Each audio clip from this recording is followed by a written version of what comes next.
In the winter of 2019, the American Midwest and Northeast turned into a real-life disaster movie. I'm talking about that time when temperatures dropped to negative 63 degrees Fahrenheit. There were massive flight cancellations and power outages, dozens of injured people, and shut down schools and offices. Simply going outside became highly risky. And if you're looking for someone to blame for all this, I've got two words for you: Polar Vortex. That's not some scary storm, but a huge mass of cold air that's normally spinning counterclockwise around the poles. When it's summer up in the northern hemisphere, the vortex stays further north, and in the winter, it heads south a bit. The term polar vortex has been around since the late 1940s. It shows up every winter and calls it quits in the spring. But for about the last 20 years, this polar vortex has been acting weird in the middle of winter. It looks like it either splits or becomes displaced once every other year. At the bottom of this vortex is what they call the polar front, or the polar jet stream. This jet stream moves from west to east, which is why places like the northeastern part of North America get hammered by that chilly polar vortex weather. Ooh. These jet streams zip along because of differences in temperature and the Earth's spin. When there's a big gap in temperatures, the winds really pick up speed. In spots like the equator, where the sun's rays are more intense, the air heats up and starts to rise. And as it goes up, it leaves behind a sort of empty space, taking in air from all around, kind of like a huge vacuum cleaner. But over at the poles, where it's way chillier, the air shrinks and sinks, forming areas of high pressure. It's like a bunch of air molecules trying to spread out, like a group of school kids on a big field. So you've got these two forces at play: warm air rising and cold air sinking. Air wants to zoom from the poles down to the equator with this setup. The jet streams tend to hang out where airplanes fly, about 30,000 feet in the air. Pilots often use them to zoom across the sky faster and save some fuel. But these jet streams aren't always the good guys, as they can bring all sorts of weather changes, like cold snaps and heat waves. When the polar jet stream is strong and cruising at about the same level as the vortex, it kind of locks in that cold Arctic air within the Arctic Circle. Every now and then, the jet stream takes a chill pill and starts moving around the planet in a wavy pattern called Arctic oscillations. This creates peaks and troughs that allow warmer air from down south to head north, and the chilly Arctic air to take a trip south. In the northern hemisphere, there are two polar vortexes, one in the lower atmosphere known as the troposphere, and another higher up in the stratosphere. The stratospheric vortex forms as cold, dense air sinks and twirls near the North Pole. The mightier the vortex, the quicker it spins, keeping cold air locked over the high latitudes. When someone or something messes with the polar vortex, it goes haywire. Picture a spinning top. Give the table a shake and it'll start wobbling. When the polar vortex loses strength, it can't corral the cold air anymore. So, blasts of icy Arctic air surge southward over North America. The polar vortex isn't a fixed object, but more like a living being. It gets stirred up by ripples on Earth's surface, triggered by stuff like air flowing over mountains or across land and sea, all warming up differently. If our planet were as smooth as glass, with oceans wrapping all around, the polar vortex would just chill out, never breaking up. But every time a wave smacks into it, it gives the vortex a push. Sometimes, one of these waves packs enough punch to shove the vortex off the pole or even spin it in reverse. And when that happens, the temperature in the polar stratosphere can skyrocket by a whopping 50 degrees in just a week. The Arctic's polar vortex started spinning in the opposite direction in March 2024 and got scientists worried. It's one of the 6 strongest flips since the 70s. This time around, it hasn't caused any chaos. Sometimes the waves of air affecting the vortex get strong enough to split it into 2 parts, kind of like how a cell divides. They're called daughter vortices, and they even add more chaos to the mix. When the vortex splits, one chunk usually heads over Siberia, while the other cruises over North America. Once that split goes down, the jet stream in the troposphere above the Atlantic decides to take a southern vacation. That jet stream usually acts like a bouncer. keeping the chilly Arctic air up near the pole.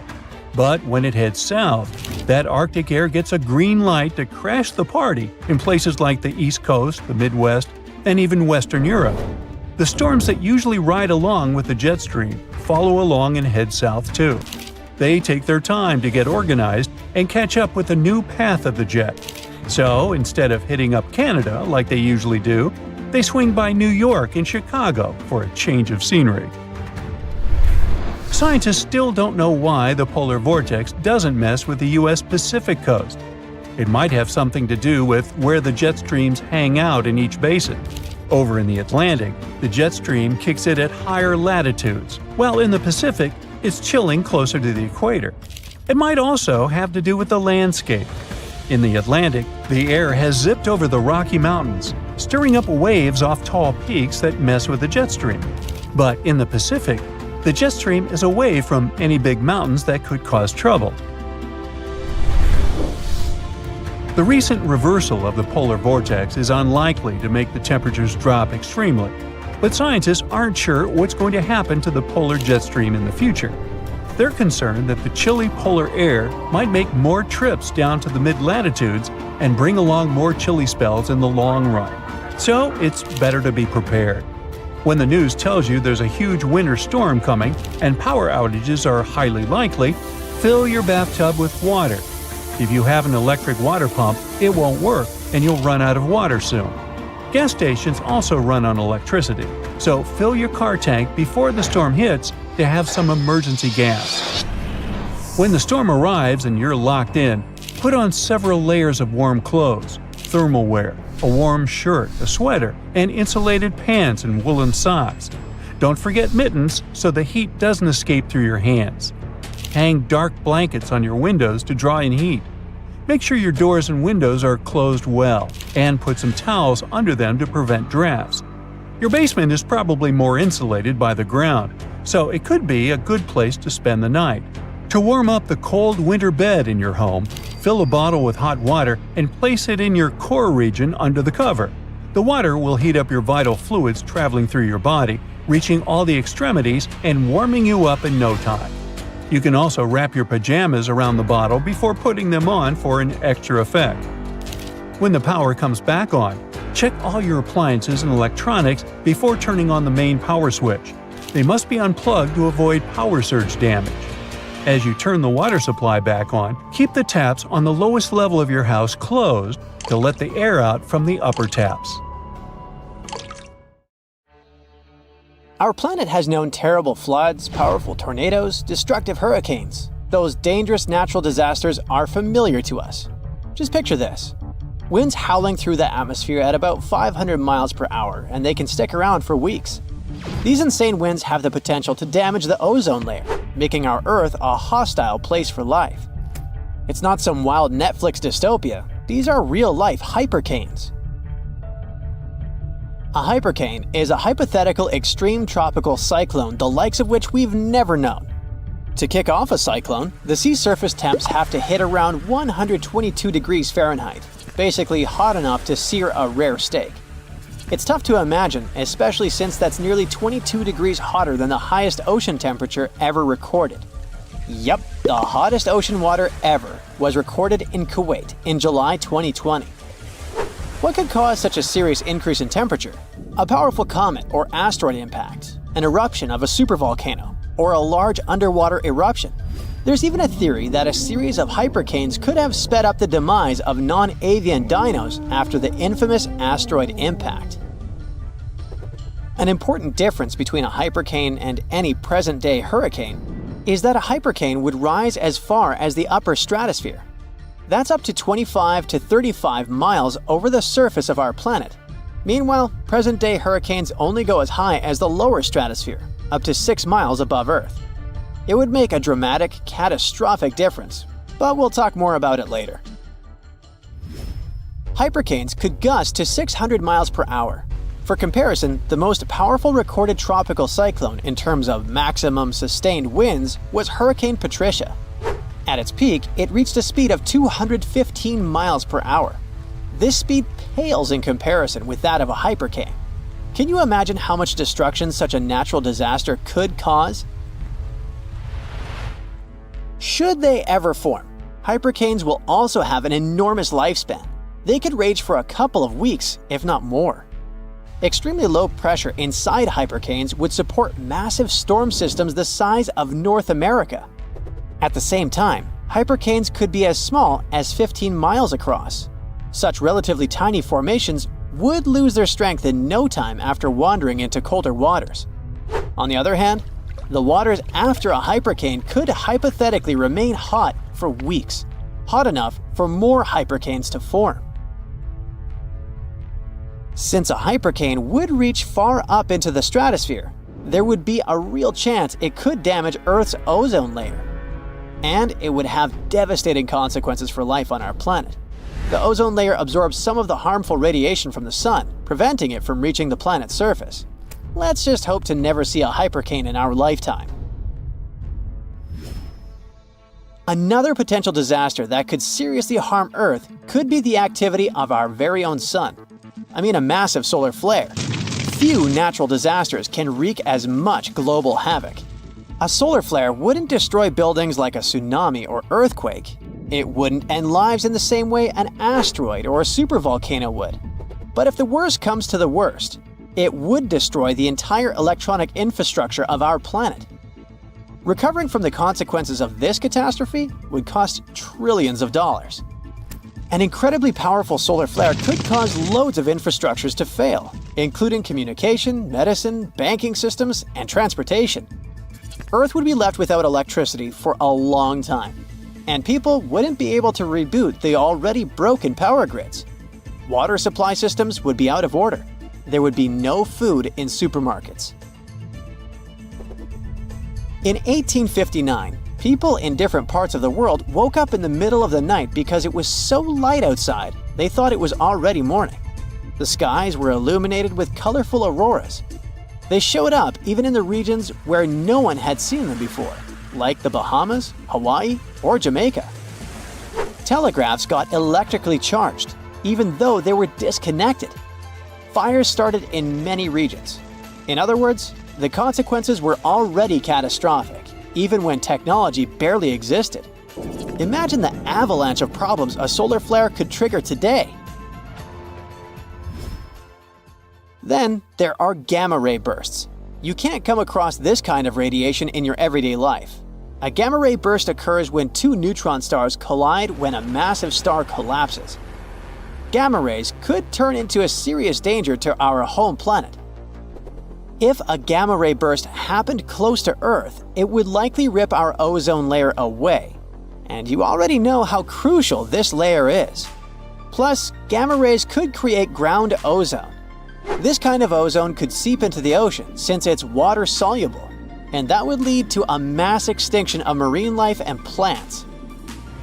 According to some theories, if a gamma-ray burst occurred within around 200 light-years away from Earth and its jets were pointed directly at us, our planet would be vaporized. If the distance was greater, but still in the Milky Way, the resulting radiation would sterilize all life on the side of the Earth pointing towards the burst. Another catastrophe that could potentially destroy our planet might be a super eruption, an eruption of a supervolcano. Yellowstone Park is located on top of one of those. The last massive eruption in that region happened about 664,000 years ago. The next eruption might be due anytime soon. Luckily, at the moment, there's no evidence that the supervolcano is waking up or getting ready for an eruption. But if it did happen, a massive column of lava and ash would shoot up into the air to a height of several miles. The volcano would keep pumping ash for days on end. But the most dangerous consequences of the eruption for all living creatures would be ash fallout. Buildings and trees would collapse under the weight of this dense substance. In just a couple of days, a 10-foot layer of ash would cover the territory of 50 miles around the center of the eruption. After the ash got into the stratosphere, the temperatures would start to drop all over the world. The eruption would most likely be rich in sulfur, an effective sunblocker. So soon it would get so cold that there would be no summer in the entire world for a few following years. It would be hard for animals to find food and clean water. Earth could also encounter a wandering black hole, a region in space where gravity is so powerful that not even light can escape its clutches. At the moment, the nearest to us black hole is around 1,500 light-years away. Seems like there's nothing to worry about. Well, until you find out about wandering black holes. Now things definitely get creepier. If such a black hole entered the solar system, Earth would be doomed.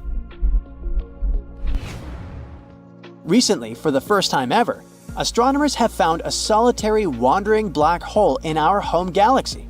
This space traveler is 7.1 times as massive as the Sun and is now 5,200 light-years away. Scientists discovered wandering black holes before, but those were in other galaxies. This one is the first to pop up in the Milky Way. Giant sinkholes could also swallow entire communities. For example, when one of such sinkholes opened up in the city of New York in the summer of 2022, it pulled a parked van into the earth. And it wasn't the only sinkhole in that area. Local inhabitants reported around 4,000 sinkholes all over the city between July 2021 and June 2022. This kind of problem is also very common in Florida, and it's much more serious than it may sound. Sinkholes open all of a sudden, pulling down everything and everyone that happens to be nearby. Sinkholes appear all over the world. They're totally unpredictable and form without warning. Luckily, experts know what causes them. In some regions, there are vast areas of groundwater. But during droughts, this water dries up, which creates large, empty caverns. After heavy rains, the surface over such a cavern is likely to collapse, creating a sinkhole within minutes. Ah, a purple sunset. You must have seen one of those at least once in your life. Normally, it's nothing ominous and has to do with the way light travels. The light that the sun produces is white. When it goes through a prism, you see light waves of different colors, from red and orange to blue, green, and indigo. Light normally travels in a straight line if there's no obstacle in its way. The shorter light waves, including blues and purples, are scattered easier when they meet with those obstacles, like molecules and aerosols in the atmosphere. Because the sun is low on the horizon at sunset and sunrise, its light has to pass through more molecules that scatter the violet and blue light. The colors that your eyes pick up, then, are yellow, orange, and red. But with the right conditions, you can see the gorgeous purple sky. Sometimes purple sky appears for much scarier reasons. It can be caused by hurricanes, wildfires, or dust storms. The concentration of vapor in the air increases, and the light scatters more than usual. Dust, a setting sun, and low cloud cover all contribute to this natural show, too. The sky turns orange and red at dusk if there's still enough light. Then it gives off pink hues, which mix up with a dark blue sky above. Now, do you remember what happens when you mix pink and blue? You get the color purple. Not every hurricane makes the sky turn purple, and trying to predict if it's going to happen is like trying to forecast a rainbow. Still, people reported several major hurricanes made the skies turn purple. Now, green skies might look just as spectacular as purple ones, but they actually also scream danger. They're usually there to tell you a thunderstorm, hailstorm, or a tornado is somewhere nearby.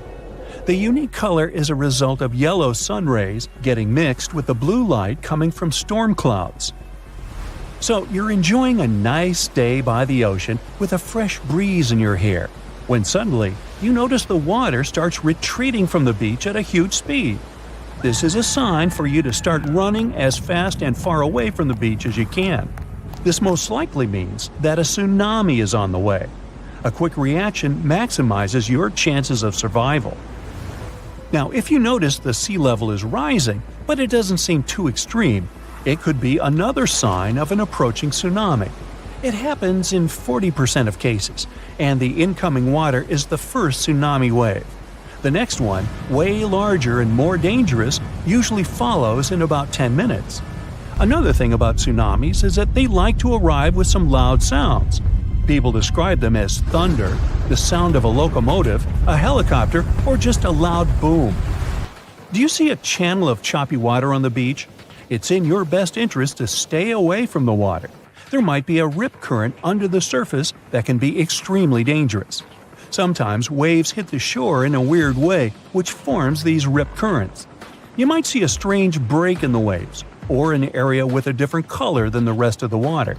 Random bits of seaweed going in all directions is another rip current warning sign. If you happen to find yourself caught in a rip current, try to stay afloat, but don't try to go against the current. You'll only waste precious energy. Scream for help and try to float your way along the beach. Once you break out of the current, swim diagonally to the shore. The next time you spot conically shaped clouds in the sky, remember it's a good time to start looking for some shelter. If it just stays like that, a severe storm is on the way. But if a cloud of that shape starts spinning around, it means it's about to transform into a tornado. If you have bees nearby, they can save you from big trouble one day. These hard-working little guys get more active than usual when they feel like a storm is on the way. They speed up to collect more nectar before it hits them, and once they're done with it, they'll always come back to the hive 10 to 15 minutes before heavy rain, even when there are no obvious signs of it coming. Their secret is super-sensitive hairs on the back that can pick up electrostatic buildups from storm clouds. For centuries, people have noticed that animals act weirdly a couple of days before big seismic events. Dogs can't stop barking, cows halt their milk, and toads, rats, and snakes leave their homes. It looks like animals can feel smaller initial shock waves that humans don't even notice. Scientists have tried to find some legit explanation for it and run endless tests and experiments. But so far, they're still on their way to explaining this mystery. Can you smell ozone in the air? When a thunderstorm is on the way, it's the most distinct and pungent smell you can pick up. An electrical charge of lightning sets it free from higher altitudes. The other, more pleasant smell of rain is petrichor. Rainwater wakes up molecules on plants, trees, concrete, and asphalt. Their aroma spreads all over the place. You can even feel that smell in your own mouth. All those positive ions in the air that a lightning bolt sets free gets mixed with ozone and your saliva, and that's how you get that bitter metallic taste. When lightning is about to strike, you might hear bizarre crackling, buzzing, or vibrating sounds coming from metal objects nearby. Your palms may begin to sweat, and then you can feel your hair stand on end. That's a clear call for action, and that action is to run for your life. Positive charges are going through your body trying to reach toward the negatively charged part of the storm. Trust me, you don't want these charges to meet. If you see no shelter that you can reach fast, try to make yourself smaller than the objects around you. Drop down your umbrella and stay away from wire fences, metal pipes, rails, and other metallic objects. And don't lie flat on the ground, it's likely wet, which means it's a great conductor of electricity. If you suddenly notice crevices in the asphalt next to your house, it could be a sinkhole warning sign. Inspect your house on the inside. Does that door begin to jam? Or maybe there's a gap where the walls meet the ceiling. Uneven kitchen cabinets and drawers, slanted floors, stairs that begin to slope, water leaking after every rain, and displaced moldings are all signs that a sinkhole is about to open. To find out if it's definitely a sinkhole and how dangerous it is, you gotta consult with an engineering company. If you find a sinkhole that's already there, you gotta stay away from the sinkhole area. Fence or rope it off to make it less dangerous for others. You'll need professional help to fix it. Some volcanoes scream when they're about to erupt. Small earthquakes, which often happen before, produce a hum. It's mostly non-audible to human ears, but sometimes it reaches a frequency that lets you hear it as a strange rumbling or hissing sound coming from the ground. This noise is known as a harmonic tremor. With some volcanoes, it's the sound of magma bubbles vibrating when they're going through crevices in the crust of the earth. But it's not always like this. If scientists manage to understand what exactly causes these volcanic screams, they could create a limited early warning system for volcanic eruptions. If you're out in the wild, pay attention to the water in creeks, streams, and rivers. If its level is quickly falling, even if it's raining, This might be a sign of a nearing landslide. And if you hear a faint rumbling noise or unusual sounds, like boulders knocking together, it could mean debris is on its way to you. It's a sign to head to safety immediately, like right now. You feel some rumbling from below. No, it's not your tummy. It's low and ominous. You look up and see strange lights hanging above the ground. They look like shimmering balls of light hovering high up in the sky. Your throat goes dry and you gulp. That's what they call the earthquake lights. This phenomenon is poorly understood, but witnesses say they've seen it in different shapes and sizes. It could be in the form of light balls, sheet lightning, streamers, and a steady glow in the sky. Soon after, a strong earthquake follows. Scientists can't explain why those lights appear, and they don't always do either. Some believe that's a reaction of underground gases released into the atmosphere. Sure enough, an earthquake begins. But lucky you, it's not as strong as you expected. The ground is shaking, but you even manage to keep your balance. It stops as abruptly as it began, and you walk home. On the way home, you see a flash and hear a whip crack. Lightning has struck a lone tree near where you just stood. It's caught on fire, and there's a column of flames rising to the sky. Still no rain, and the pillar becomes taller and taller. Have you heard of such a thing as a fire tornado? These phenomena occur when the wind is caught in a circle close to the ground because of the difference in air pressure. Such mini tornadoes are usually easy to notice. Small rubble, dust, sand, and leaves rise into the air and start flying in rapid circles. But then, if there's a source of fire nearby, the funnel can catch it and blow it stronger, like bellows. The flames go round and round, reaching ever higher and eventually creating a swirling, blazing tower. Luckily, fire tornadoes are short-lived and don't normally cause much damage. But don't try to hide from the storm under that tree. You can find this unusual plant in Florida and in some parts of the Caribbean coast. Externally, it doesn't look special at all. A gray trunk, green leaves, and fruit similar to small apples. What you must remember is never to pluck these apples and never stand next to the tree, especially if it's raining. This is the manchineel tree, which is considered the most dangerous in the world. Its trunk, bark, branches, and fruit contain poisonous juice. One drop of this corrosive acidic liquid can harm your skin a lot. The tree can secrete this juice, and if you accidentally touch it, you risk burning your hand. When it rains, water droplets fall on the tree and mix with the poison. Water can also bounce off the bark and get on your skin. That's why you shouldn't stand nearby either. There are almost no other shrubs or mushrooms growing around. Animals avoid these trees, and people don't chop them and don't pluck the fruit. You can't make a bonfire from their branches. Burning wood emits poisonous smoke that can damage your eyes. Locals know this tree well, but tourists and travelers might accidentally get harmed. That's why most manchineel trees are marked with paint or have a warning sign. In western Venezuela, locals living close to the Catatumbo River aren't afraid of lightning because they see it almost every single night. It starts at around 7 o'clock and doesn't stop until dawn. The everlasting Catatumbo lightning did once stop for a few months, from January to March 2010. It was probably due to drought, or maybe the charge ran out. In 1991, a scientist suggested that the phenomenon happens because of cold and warm air currents meeting in the area. Another theory is that the lightning could be due to the presence of uranium in the bedrock. Not all lightning happens inside clouds. There's a rare phenomenon called a dirty thunderstorm. The lightning happens above a volcano. The most famous is in Japan. It erupts almost every day and spits black clouds high into the air. So it's super scary volcano clouds plus lightning. Whoa! Regular lightning happens during a storm when ice crystals bump into each other. In a dirty thunderstorm, bits of volcanic ash collide, create friction, and spark up the sky. In the hottest and one of the driest places on Earth, Africa's Danakil Desert, temperatures often rise above 120 degrees Fahrenheit. The out-of-this-world landscape has many active volcanoes and geysers that spit out toxic gases like chlorine and sulfur. The vibrantly green, electric blue, and yellow waters are all rain and seawater warmed up by magma. One wrong step here, and you'd be gone for good. This happened in June 2009.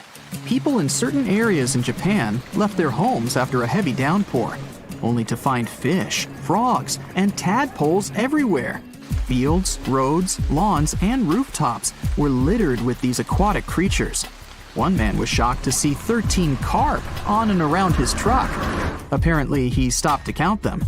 No one knows for sure where the bizarre rain came from, but the most popular theory claims that a powerful water spout picked up all these creatures.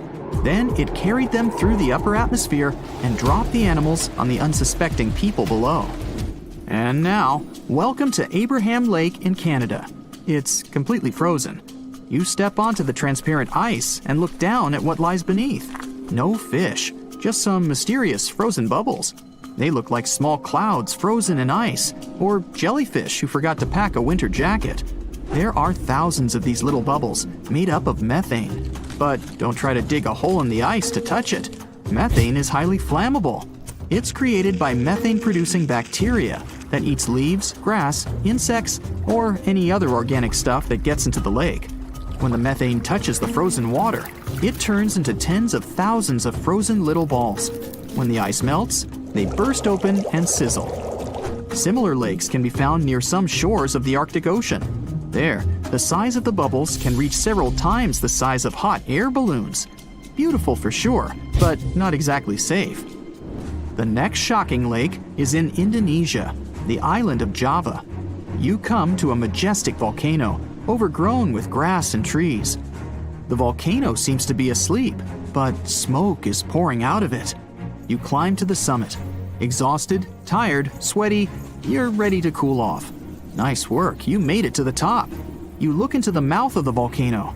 No boiling lava, just a beautiful, bright, turquoise lake down there. It looks like an oasis. Perfect time for a refreshing dip. You run down and get ready to jump in. But that's not water, that's acid! Sulfurous gases get into the lake from under the volcano. The lake itself is full of metals. When the gases touch them, they form that beautiful turquoise water. Acid. Better head back to the nearest village, rest, and come back at night when it's cooler. In the dark, the lake seems to glow. Right above it, you see light-filled, exploding little clouds. The sulfurous gases rise out of the lake, combine with the air, and flash bright blue. Still, don't get too close. The sea turns sinister red, and no living being can survive in it. Must be some dark magic. In fact, it's tiny algae that spread uncontrollably, giving the water this specific tint called the red tide.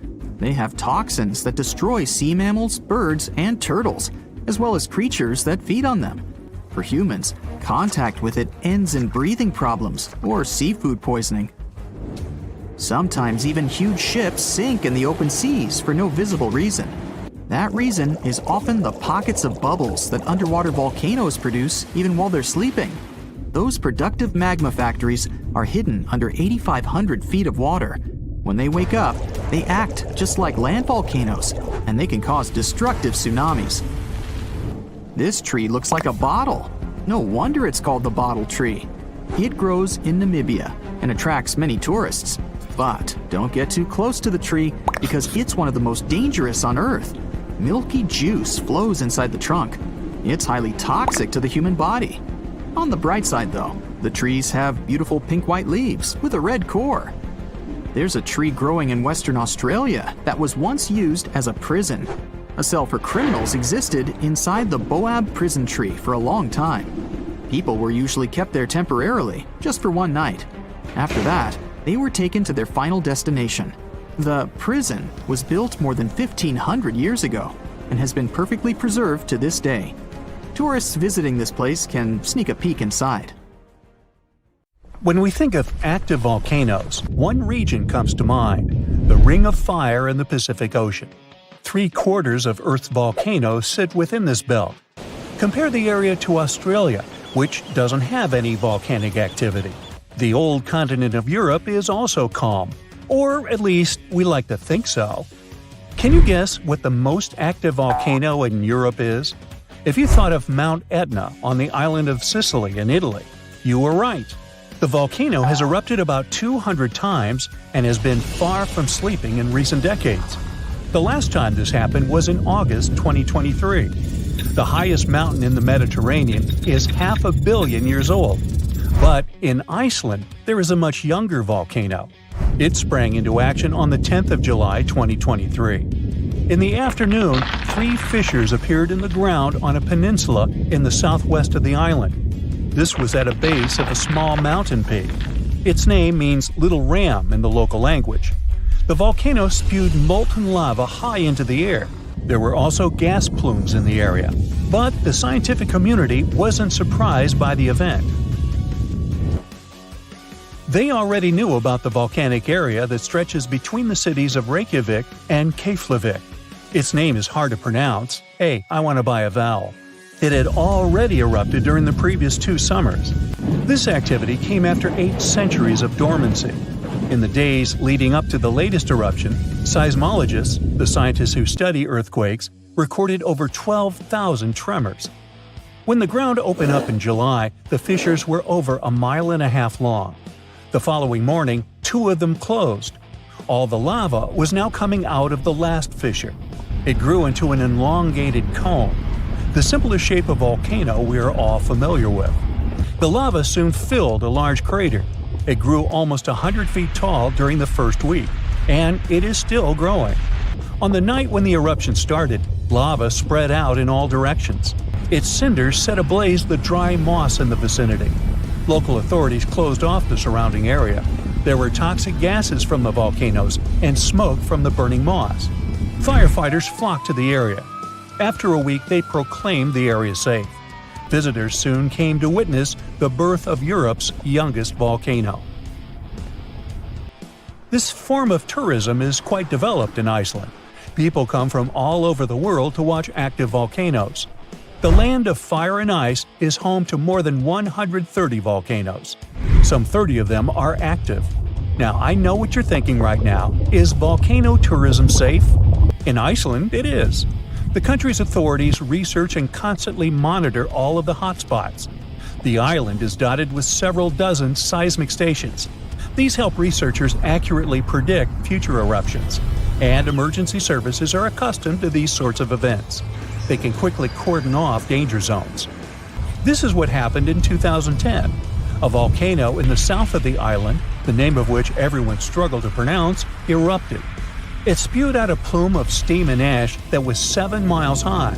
This wasn't a fun time to be an air traveler. Winds carried the enormous plume southeast toward northern Europe. Many countries closed their airspace for several days for safety reasons. The volcano erupted in March, but the Earth was shaking from January the same year, so seismologists knew that an eruption was approaching. When it comes to the continent's youngest volcano, the tourist infrastructure is already there. Visitors can leave their cars at a designated parking lot. Then they go on a 5-hour-long trek.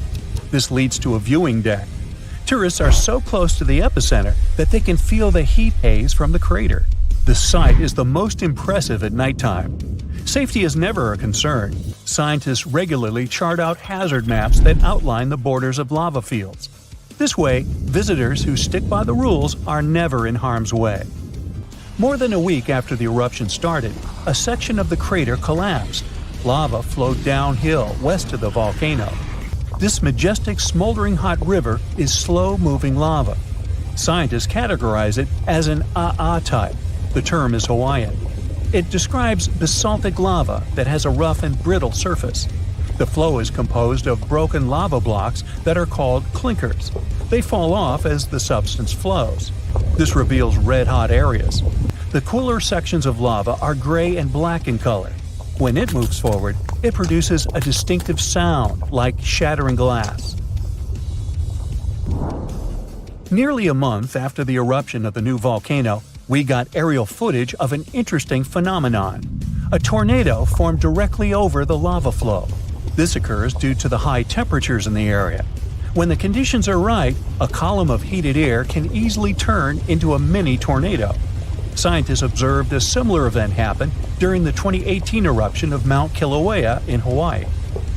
The lava fields of Europe's second-largest island tell the story of the creation of Iceland.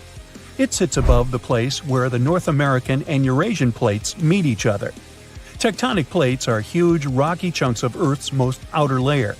There are roughly 20 of them. They rest on a partially molten layer of rock. All the lava we see on the surface starts its journey here.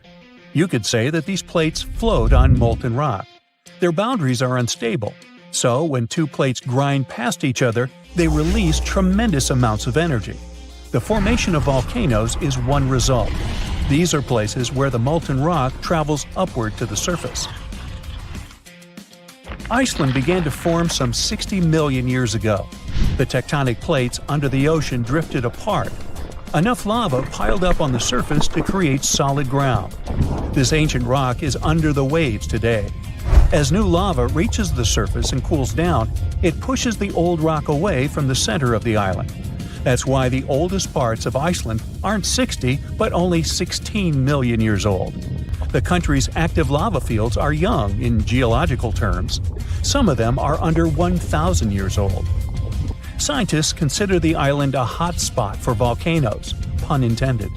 Nearly a third of the basaltic lava that reaches the Earth's surface in recorded history came from Icelandic eruptions.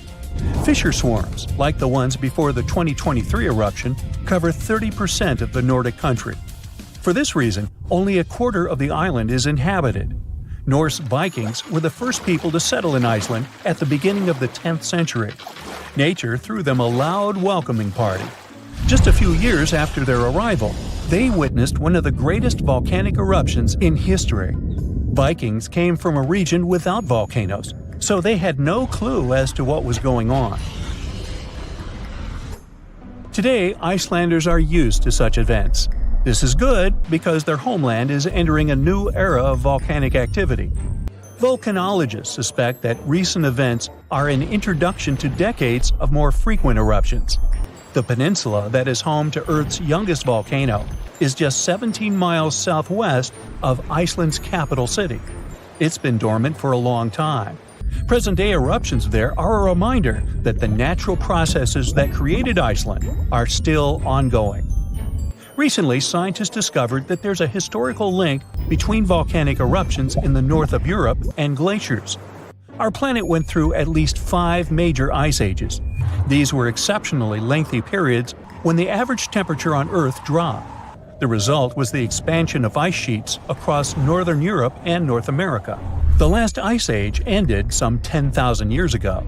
Researchers are still trying to fully understand how these glacial periods affected volcanic activity.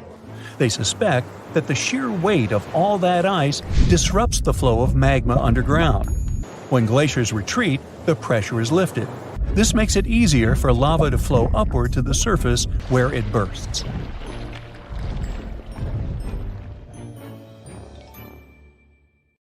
Hey, ever heard of a fire rainbow?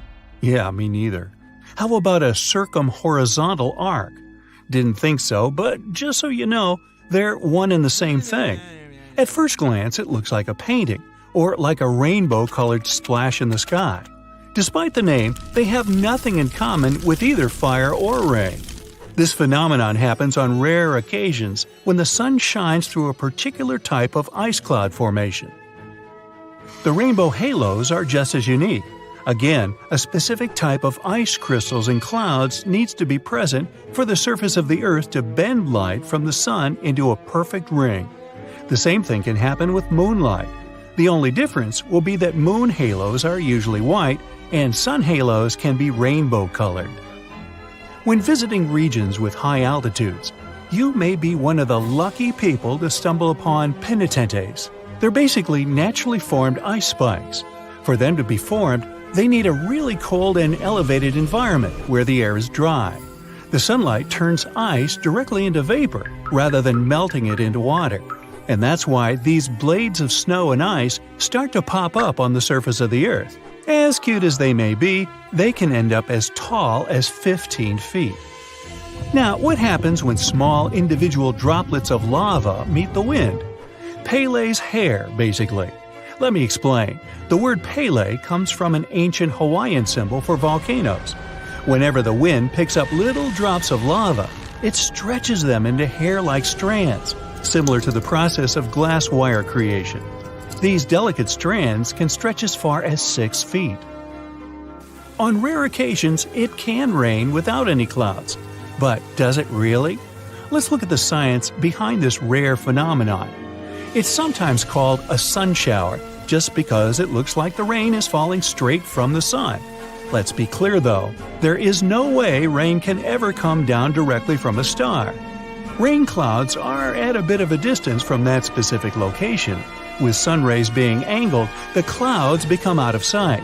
Add a little wind to blow the rain in your direction and ta-da! You get sun showers. Located in Bolivia is a place called Salar de Uyuni. It's the largest salt flat in the world. It's also the home of half of the world's lithium, which is a crucial component for making batteries. But what else is so special about this place? Well, whenever the rain season comes, it turns this piece of flat land into a perfectly reflective mirror lake. What comes to your mind when you hear about the Blood Falls? A horror movie? Well, they are merely a series of waterfalls located in one of the driest regions of Antarctica. They emerge from an underground lake filled with a special kind of bacteria. These little organisms use sulfates as fuel instead of sugars, which makes them very intriguing for scientists. The water contained in this lake is so full of iron that it basically just rusts when it meets the air. Hence, the reddish color of the waterfall, which also gives it its trademark name. Okay, we all know the song, but it's not really made up. There is actually such a thing called a desert rose. It's not a plant though, but a unique form of the mineral gypsum.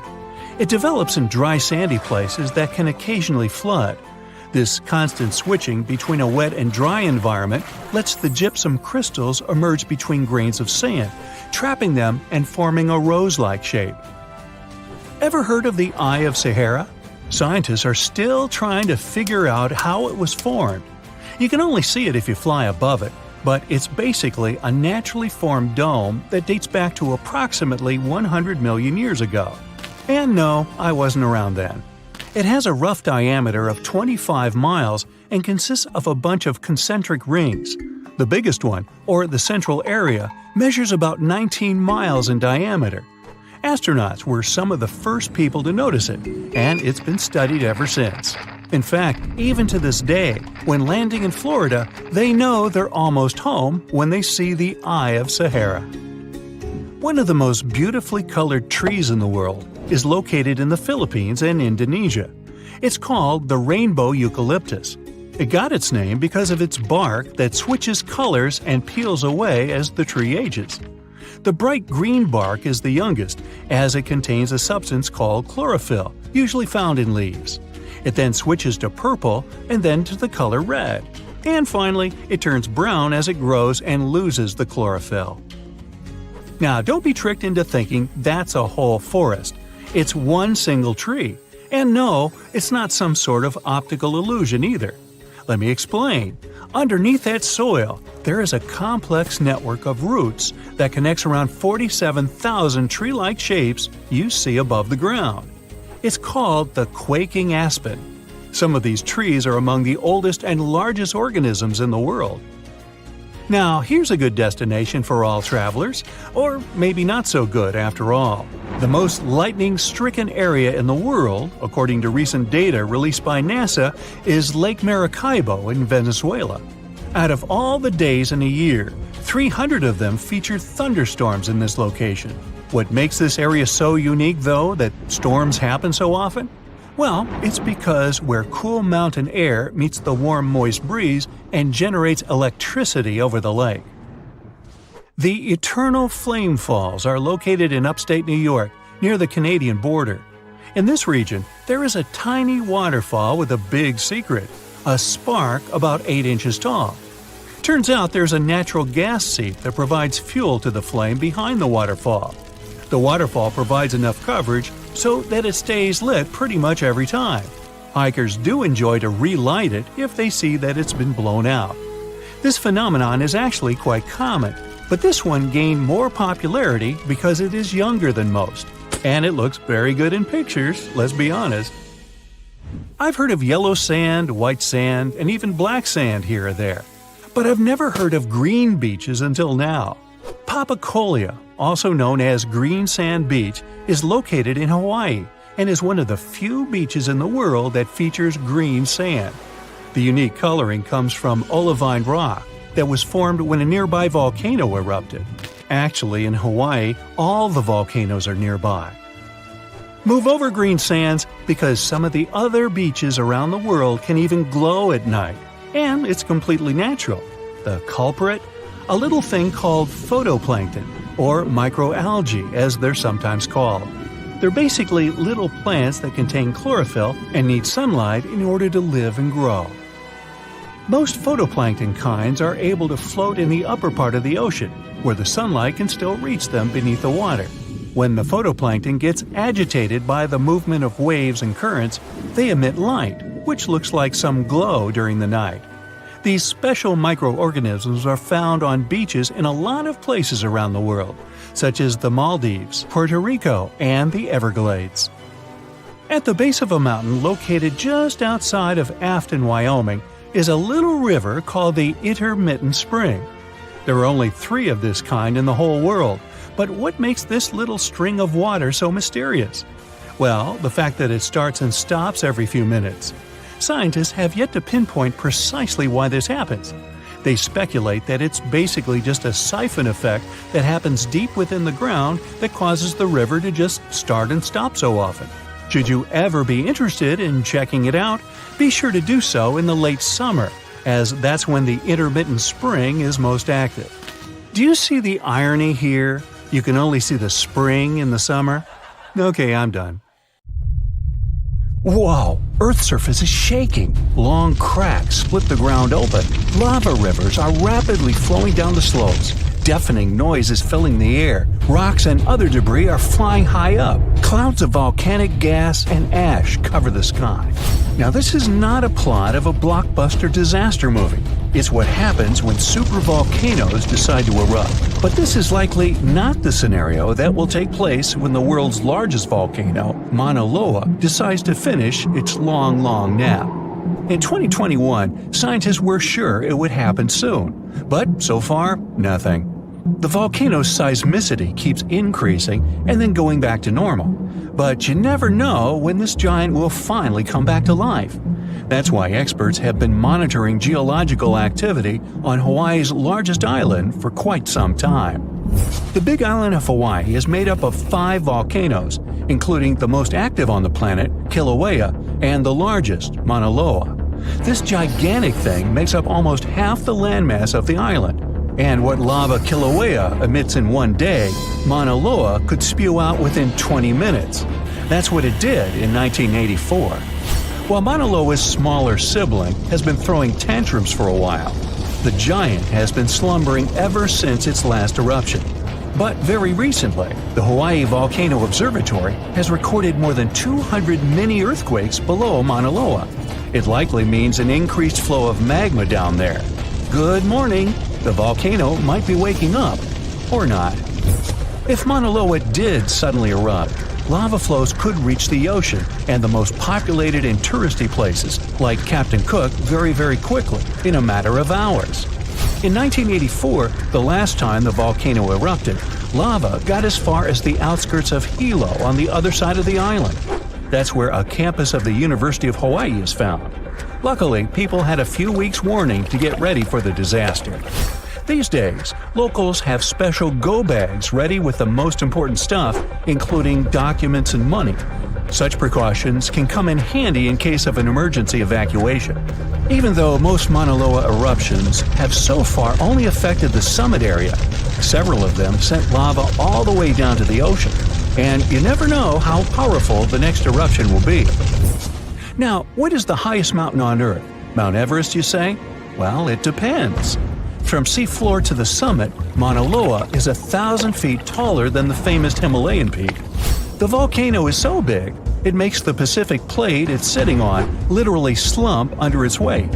Scientists say that when this monster of a volcano erupts, the volume of lava coming out per unit will be life-threatening. Over its recorded history, Mauna Loa has been erupting regularly, almost every 6 years.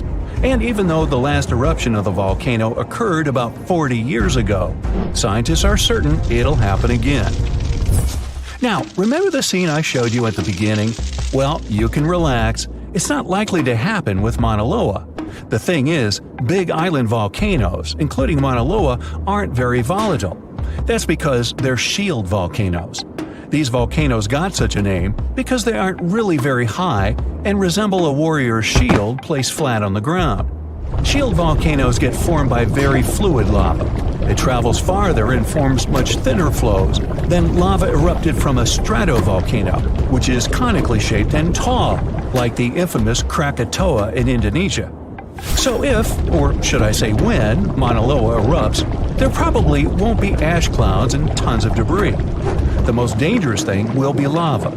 Since Mauna Loa is a shield volcano, its lava is extremely fluid and voluminous, which allows it to flow far and fast. Using theoretical vent maps, experts from the Hawaii Volcano Observatory have made charts of possible lava flows. They're kind of worried about earthquakes clustering at high rates. It likely means that lava is on the move under the surface. 500 to 600 earthquakes per day are a serious reason to be on high alert. On the other hand, it doesn't necessarily mean a disaster or inevitable eruption.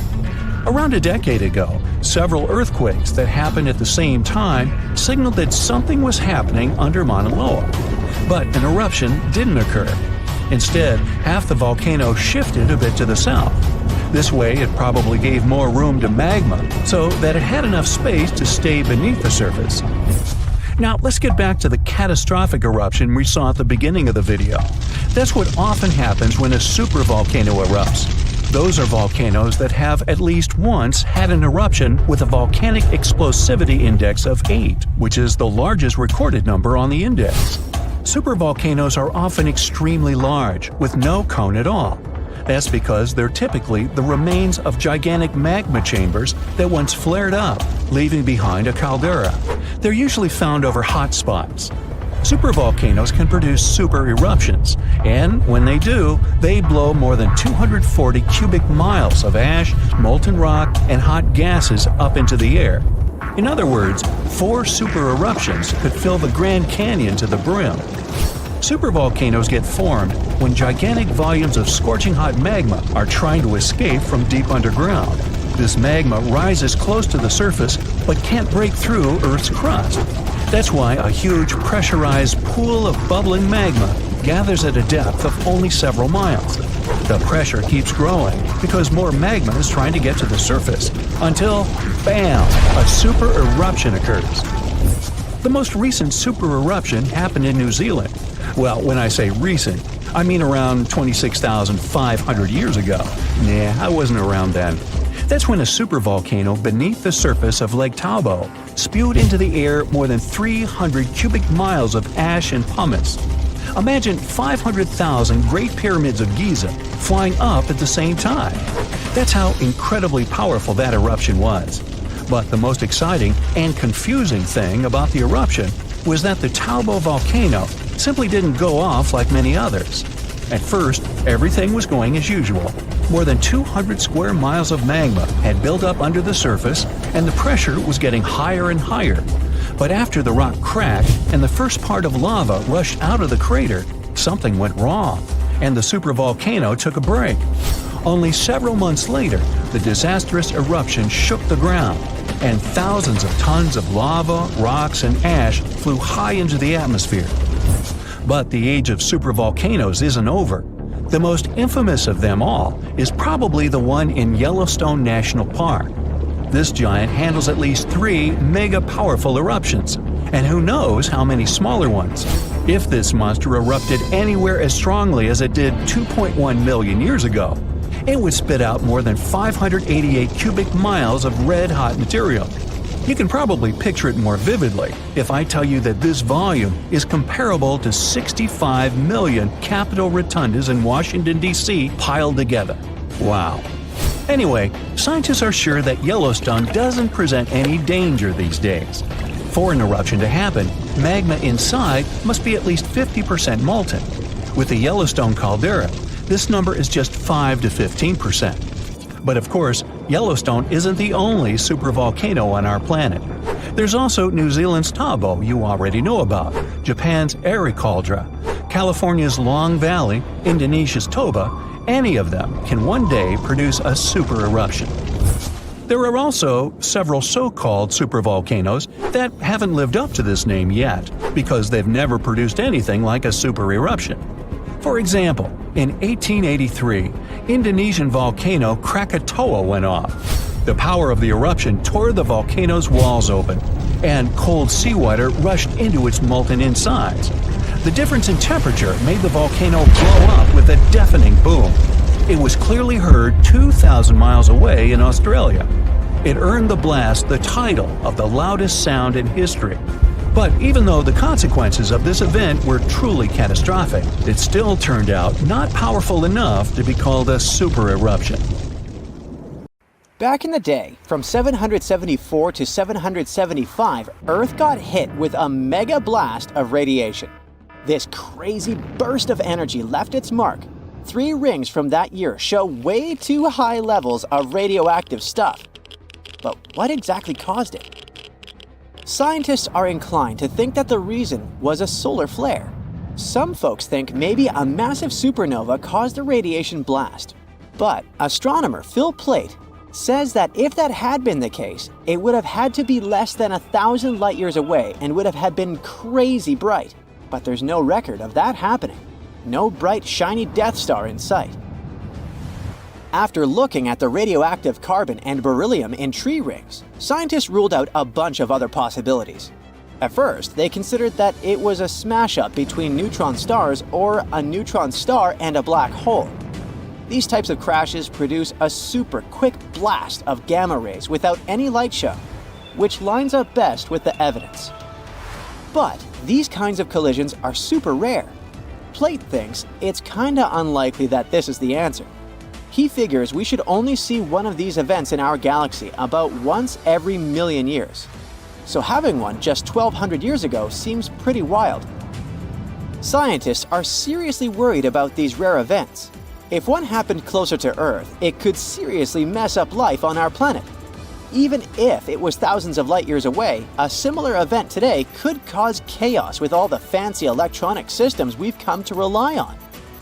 So it's a good thing those gamma ray bursts are so rare, because if they were more common, Earth might be in for a rough ride.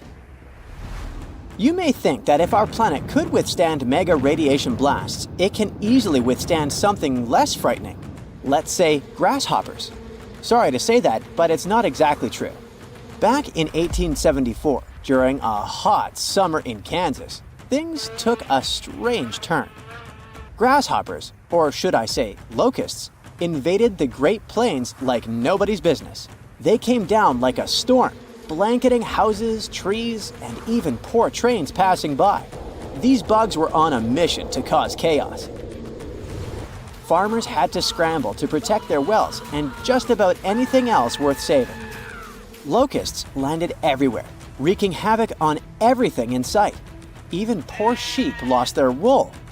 Locusts even stripped paint off wagons and handles off pitchforks. This is how destructive they were. Livestock tried to fight back by eating them, but there were just too many of these insects. That year, those critters caused about $200 million in crop damage. The locust invasion was so tough, even the US Army stepped in to help. In the end, locusts began to disappear, sparing the plains from further devastation. Natural disasters can be even more unexpected than radiation blasts from space and locust invasions. Check this out. Back in June 2017, a reindeer herder up in northwest Siberia was minding their own business when they suddenly heard a crazy loud blast and saw smoke shooting up from the ground. If that happened to me, I'd need to change my pants. Sorry. Later on, they found this huge hole that was like 23 feet wide and nearly 65 feet deep and was surrounded by chunks of ice and dirt. It turned out that there were over 17 such black holes in the area. They were filled with peaty water and shrouded in mystery. Some folks thought those were sinkholes. Others were sure they were left by top-secret device tests or even a bunch of meteorites. Now, the latest idea is that these holes are actually craters caused by the Arctic warming up and melting the frozen ground. The theory states that as the ground thaws, gas pockets trapped beneath the surface burst through, creating such dramatic holes. Apparently, these eerie craters have been showing up in specific spots in Siberia where ancient geological faults have been leaking out hot natural gas for ages. Combine that with some leftover methane from old lake sediments, and you've got a recipe for some explosive surprises as the planet heats up. Not scared yet? Alright, maybe you're afraid of darkness, huh? If so, you wouldn't like it back in 536. It's the year when the world went through a crazy 18-month period of darkness. A mysterious fog covered Europe, the Middle East, and parts of Asia, blocking out the sun and causing chaos. It was like the Dark Ages, but for real. It turns out that the main culprit behind this fog was a volcanic eruption in Iceland. This eruption spread ash across the northern hemisphere, causing temperatures to drop and crops to fail. People were freezing and starving. It was a mess. Historians from back in the day even talked about how weird it was. The sun looked like the moon. Summers were freezing cold, and even China had summer snow. It was all because of the volcanic ash blocking out the sun. And to make things even worse, this period of darkness sparked the beginning of the bubonic plague in 541. Talk about a rough time to be alive. Let's go back to Siberia real quick.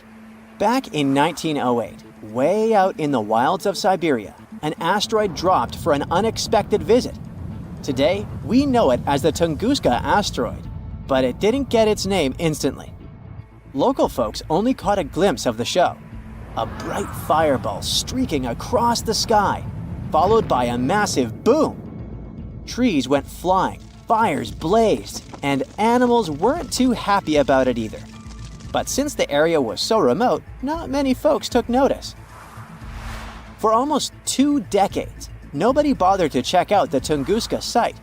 People had too much on their plates back then. But then, scientists finally made it out there and found evidence of the asteroid's shenanigans. Later in expeditions, they found some spacey microparticles. Fast forward to now, and NASA has a whole planetary defense thing going on. They even sent a mission to test out asteroid deflecting tech. Because who knows when the next cosmic rock will come knocking on our door, right? In the middle of the 19th century, there was one more epic solar storm called the Carrington Event. It may not sound like a big deal to you, but it had pretty rough consequences. The next day after the storm, Earth was hit with this insane geomagnetic storm that threw telegraphs off the rails and brought auroras to the tropics. And it's the place where they normally never show up.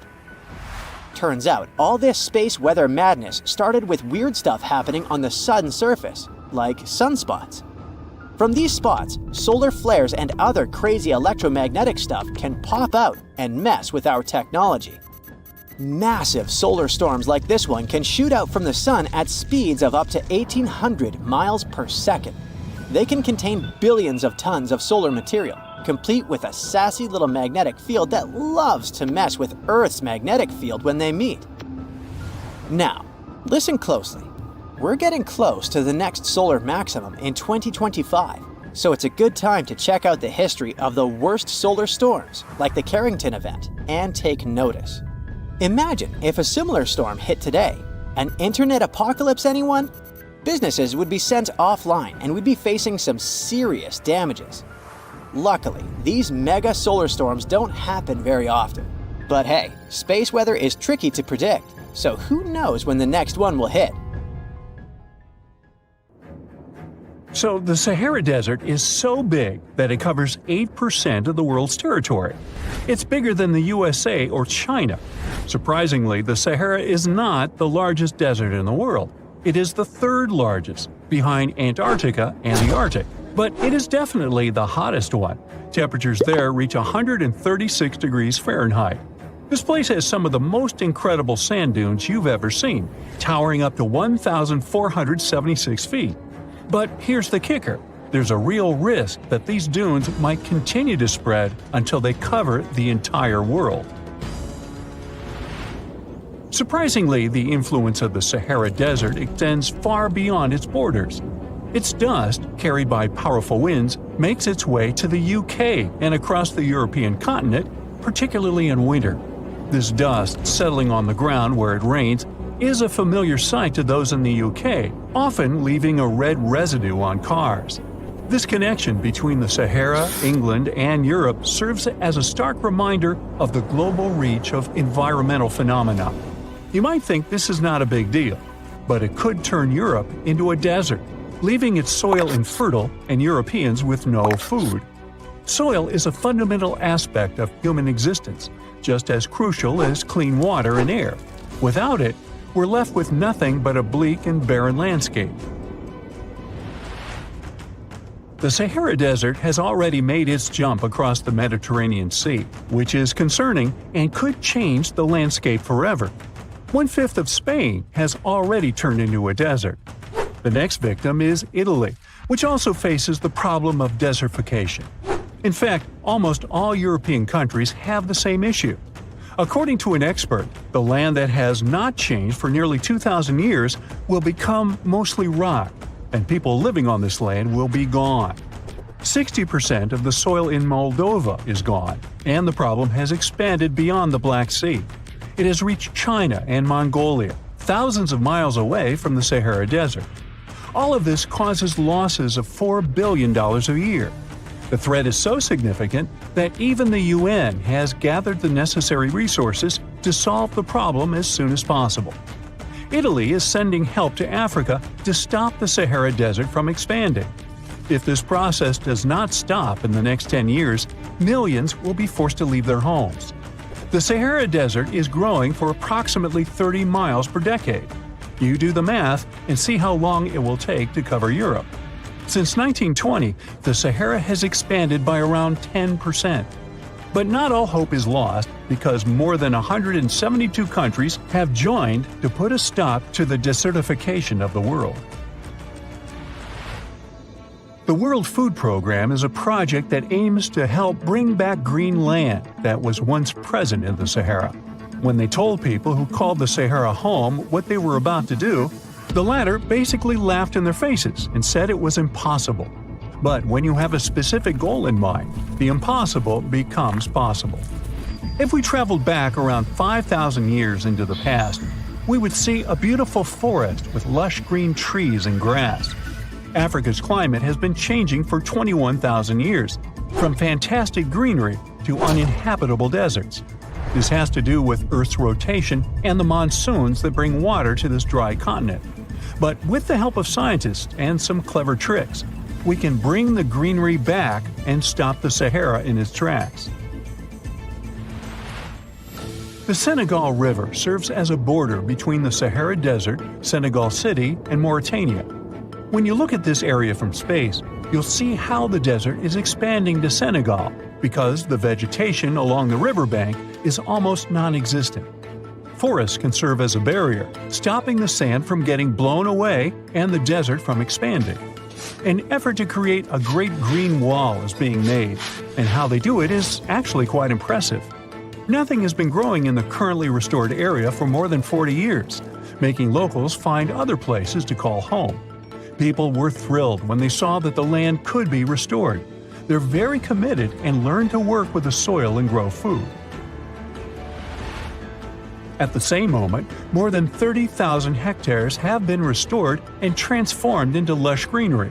The Sahel region is the starting point of desertification, and it is crucial to establish a green wall in that area first. To make this wall is not rocket science, since it only takes a few simple steps. The ground there is baked by the sun and as hard as a block of concrete. If you've ever poured water on concrete, you know that it just flows away. It doesn't stay in one place. So they had to create water-retaining half-moons that would hold the water and make it available to plants. When you learn about how these half-moons work, you might say, how did they not think of that sooner? Actually, this technique is ancient, and it was once implemented in Sahel, but it was lost over time. When the rain falls, the water is collected into the half-moons that are positioned a bit lower than the ground below contour lines. There is also a kind of bank at the end of the shape that prevents water from overflowing. And in the middle, there are plants that are happy because they have plenty of water to thrive. Also, it's essential to grow native plants that are kind of used to harsh conditions, like sorghum and millet. These plants have been surviving there for thousands of years and produce a good amount of biomass, which means the land can be rehabilitated faster and people will have food sooner. The water that will enter the half-moons won't be lost. It will penetrate the ground and top off underground waters. This will ensure the ground that H2O will never run out and that future generations will have usable aqua. This brilliant planting technique is not limited to half-moons. People also create lines and plant various vegetables, such as tomatoes. Next, there are places only for trees, like lemons or oranges. After a long hot day, nothing is better than a freshly made cold lemonade. The trees will also protect the soil, and with some luck, there will be a new forest in the Sahara Desert. The goal is to copy the forest dynamic. Start with small plants and gradually expand to bigger plants that are more useful than the tiny ones.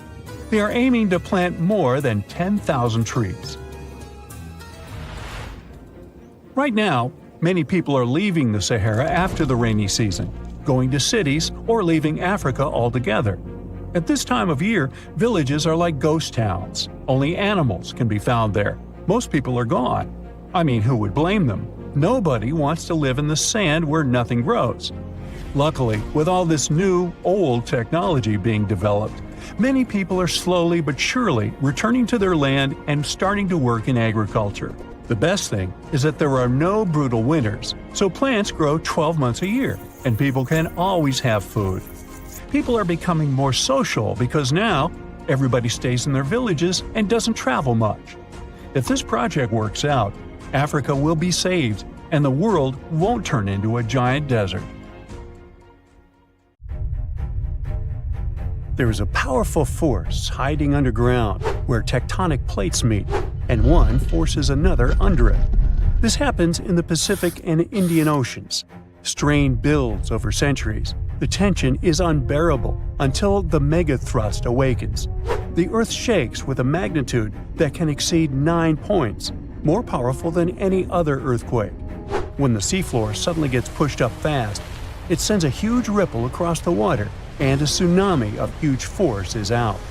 These waves are called teletsunamis, and they cross entire ocean basins, ready to take over coastlines thousands of miles away. The thrust fault stretches over 600 miles. The Earth is not just shaking, it feels like it's tearing apart. This is the power of a megathrust earthquake. Those caught in its path will have to fight for their lives. Japanese authorities recently had to issue their first ever megaquake advisory. It happened because of a strong tremor on the edge of the Nankai Trough ocean floor zone. In the end, most of the warnings were lifted, and there wasn't much damage from the 7.1 magnitude earthquake. Parts of southwestern Japan started to shake, and the superfast trains in Japan slowed down to stay safe, which made travel slower for everyone. But everyone is staying alert as they know about the risk of a megathrust earthquake that could happen within the next few decades in the Nankai Trough. The tectonic plate under the Philippine Sea is slowly sliding underneath the land where Japan is, moving just a few inches every year. The last big earthquakes from this area happened in 1944 and 1946, both with a magnitude of 8.1. These quakes have caused a lot of destruction in the country. The next megathrust earthquake in the region, if it does happen, could be between a magnitude 8 and 9.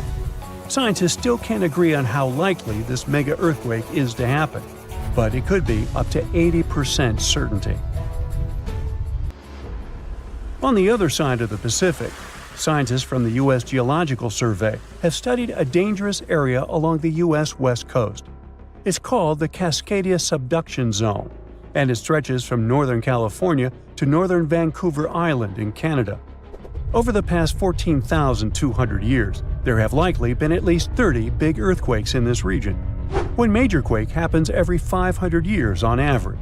But for a long time now, Cascadia has been quiet, and it worries scientists. They think this might be because the area is locked, meaning the tectonic plates are stuck together and building up a lot of pressure. Eventually, the part of the seafloor could suddenly break and move by several feet. The shaking would be just 5 minutes, but it would create a powerful tsunami as the seafloor shifts that would last for 10 hours. If it happens, it's going to be the worst natural disaster in the country's history, according to experts. The ground on some inland hills could turn into something like quicksand. This would cause the hillsides to slide and crumble, taking down roads and bridges. Around 620,000 buildings could be badly damaged or even collapse, including about 100 hospitals and 2,000 schools. People in Washington state might have to take care of themselves without help for 2 weeks, finding food, water, and shelter on their own.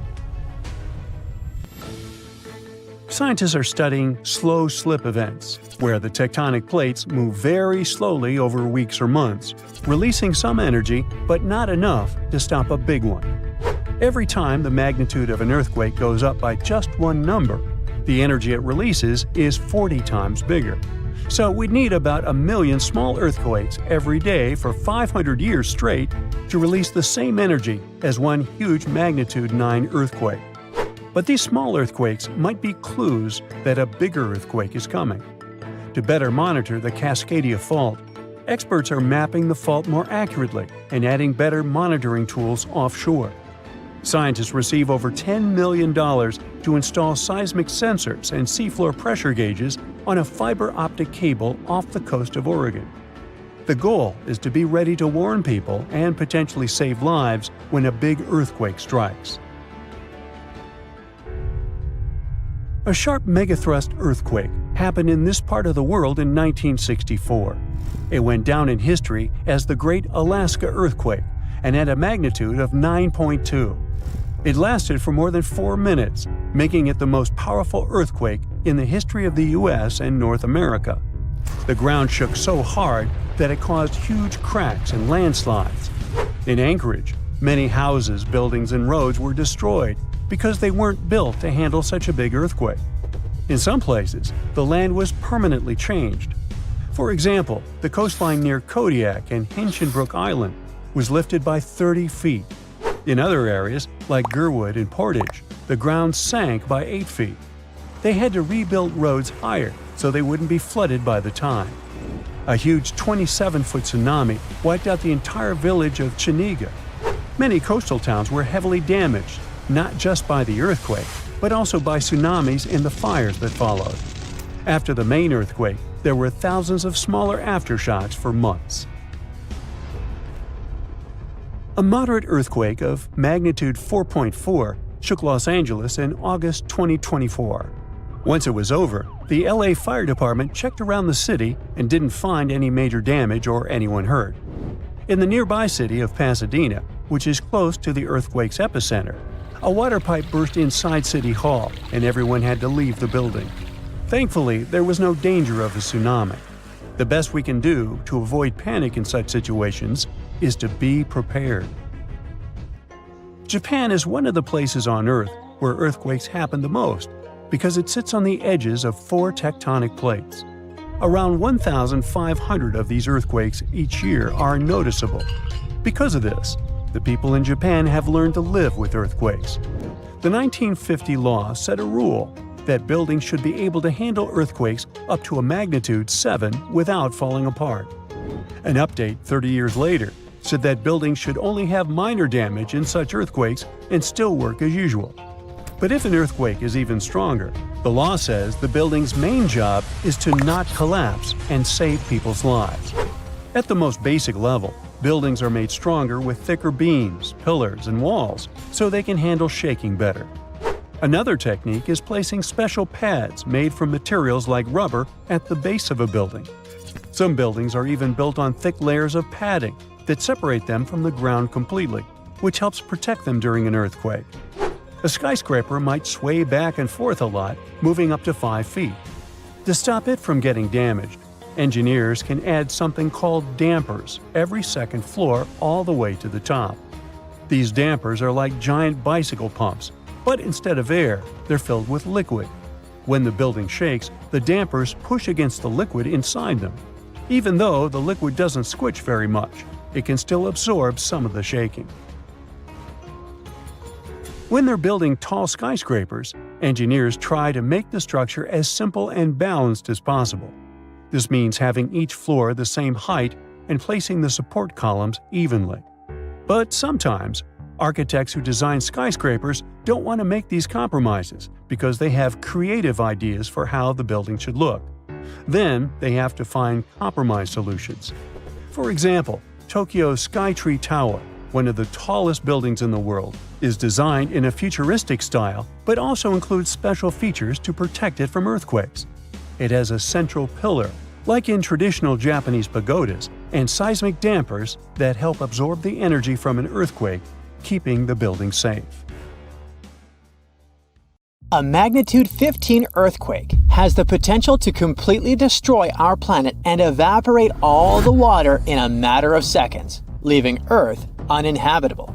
Over 500,000 earthquakes happen annually, but none have a magnitude of 15. 90% of quakes occur in the terrifying Ring of Fire zone located around the Pacific Ocean. The ground there is like jello. It shakes almost constantly. The most powerful earthquake to have ever struck Earth had a magnitude of 9.5. That much power can lengthen or shorten the day. But there's probably an earthquake in the confines of your own home now caused by a speck of dust landing on a table. But it has a power of negative 15 magnitudes. Earthquakes happen when tectonic plates move. They're like Lego pieces that are not properly secured, and when they move up, down, or hit one another, the ground also moves, triggering earthquakes. This tectonic energy acts like a battery. It stores energy for a long time, up to 500 years. When this stored energy is released in a sudden burst, the consequences are horrifying. Even the strongest structures submit to this relentless force that leaves a trail of destruction in its path. In some instances, earthquakes can even trigger tsunamis, amplifying the chaos. Such a crazy amount of power can split the ground open and cause severe damage. The strength of an earthquake is measured by the Richter scale, but now it's being replaced by the moment magnitude scale. When there's an earthquake, we hear about how strong it is. It's usually from 1 to 10. Luckily, we haven't had a Richter scale earthquake yet. The most powerful earthquake to have ever happened in modern history occurred in Chile in the 60s. It was around 9.5 on the Richter scale, and it altered Earth's rotation and messed up the length of the day by around 2 milliseconds. It also triggered a massive tsunami and affected a vast area of 155,000 square miles. The Richter scale doesn't actually have a limit. Still, anything above 25 doesn't need measuring, because if that ever happened, we would simply turn into dust, and nobody would care to measure this disaster. As we said, the strongest earthquake had a magnitude of 9.5. If this magnitude had been just 0.5 stronger, it would have created a ruptured line 2,174 miles long. That is almost 7 times the size of Wyoming. A magnitude 11 earthquake would create a crack halfway around the world. Massive tsunamis would hit coastal areas, destroying everything, and Earth would get into a massive environmental crisis. If you love hiking, you would have new mountains to explore, created by the terrifying earthquake. Even the temperature would increase because of volcanic eruptions and the resulting greenhouse gases. It would turn our planet into a hot oven. The safest places would be far away from any buildings, seas, oceans, and mountains where there would be a low chance of a landslide. Countries unprepared for earthquakes would be totally destroyed, and cities would turn into piles of rubble and dust. Going up on the Richter scale would only make things worse. But don't worry, an earthquake of that power is impossible. Earth's crust doesn't have enough energy to produce such earthquakes. But there is something that has much more power and can produce mega earthquakes. Asteroids are powerful enough to destroy our planet, as we all know from the dinosaur era. That asteroid was around 6 miles long and it caused massive damage to the planet. It triggered earthquakes that shook the ground constantly for months. These terrifying quakes were about 50,000 times stronger than the Chile earthquake. They also triggered a tsunami that was 30,000 times more powerful than the Indian Ocean tsunami. And the latter was one of the most devastating tsunamis to have ever struck Earth. The earthquakes caused by the asteroid had a magnitude of 11, making it the most powerful and scariest natural disaster ever. And let's hope it stays that way. The Indian Ocean tsunami affected only certain areas of the world. Meanwhile, the asteroid tsunami affected every part of the world and had 33-foot-tall waves. Even if you had traveled to the most remote place on Earth, you wouldn't have been able to hide from this Grim Reaper. A 15-magnitude earthquake wouldn't be 15% stronger than the Chile earthquake. The scale doesn't work like that. It would be around 100 million times more powerful than a 9.5 magnitude quake. It could make all the water on Earth evaporate, leaving us devastated and without any H2O to survive. All ecosystems would collapse, all food chains would be broken, and only some super strong bacteria would probably survive the impossible. That is only a fraction of the frightening things that could happen. The ocean is like the AC for our planet. Without it, Earth would be super hot. The ocean also serves as a shield from the sun's powerful rays. It acts as a heat absorber and cools Earth. Scientists think that the most dangerous thing would be the inability of Earth's crust to survive the violent shakes of the 15-magnitude earthquake.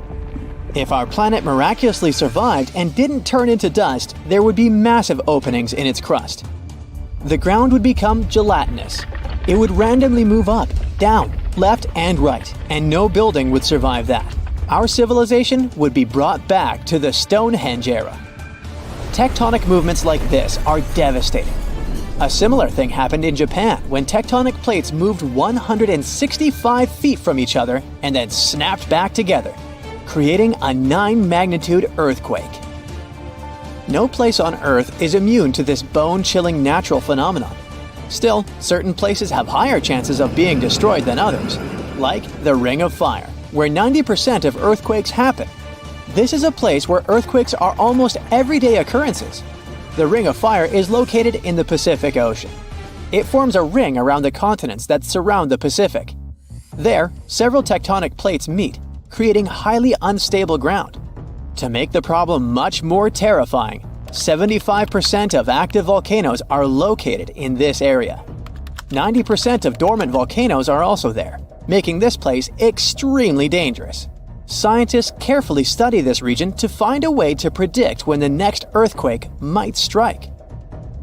The Ring of Fire is not the only place at risk of earthquakes.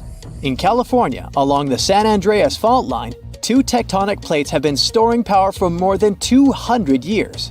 The San Andreas Fault is 715 miles long and has the potential for a massive earthquake. This region has its fear of violent earthquakes like the one that happened in San Francisco in 1906. It had a magnitude of 7.8 on the Richter scale. Scientists' predictions are terrifying. They say that the chance of a 6.7 magnitude earthquake is very high in the area. If all hell starts to break loose, you should know how to survive. Avoid anything that might fall on you, like windows, closets, or unstable ceilings. The official phrase from emergency experts is drop, cover, and hold on. Stay low to the ground. Hide under something stable like a table, and remain there until the shaking stops. Make sure to stay in your shelter for another minute or two, just in case there are aftershocks or loose debris. Use your nose and smell for gas. If you do smell it, don't turn the lights on or do anything that might ignite it. Stay strong and be safe.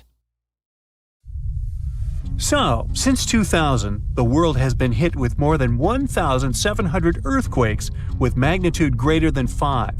Many happened around the Ring of Fire, located around the Pacific Ocean. In North America, the biggest threat is the San Andreas Fault Line, which can create an earthquake of a magnitude higher than any other, earning it the spine-tingling nickname, the Big One. The potential destruction of California is a terrifying prospect that could have unimaginable consequences. But the Big One is just the beginning of what's to come. Bad news! Scientists have predicted an earth-shattering event that will occur in 2030.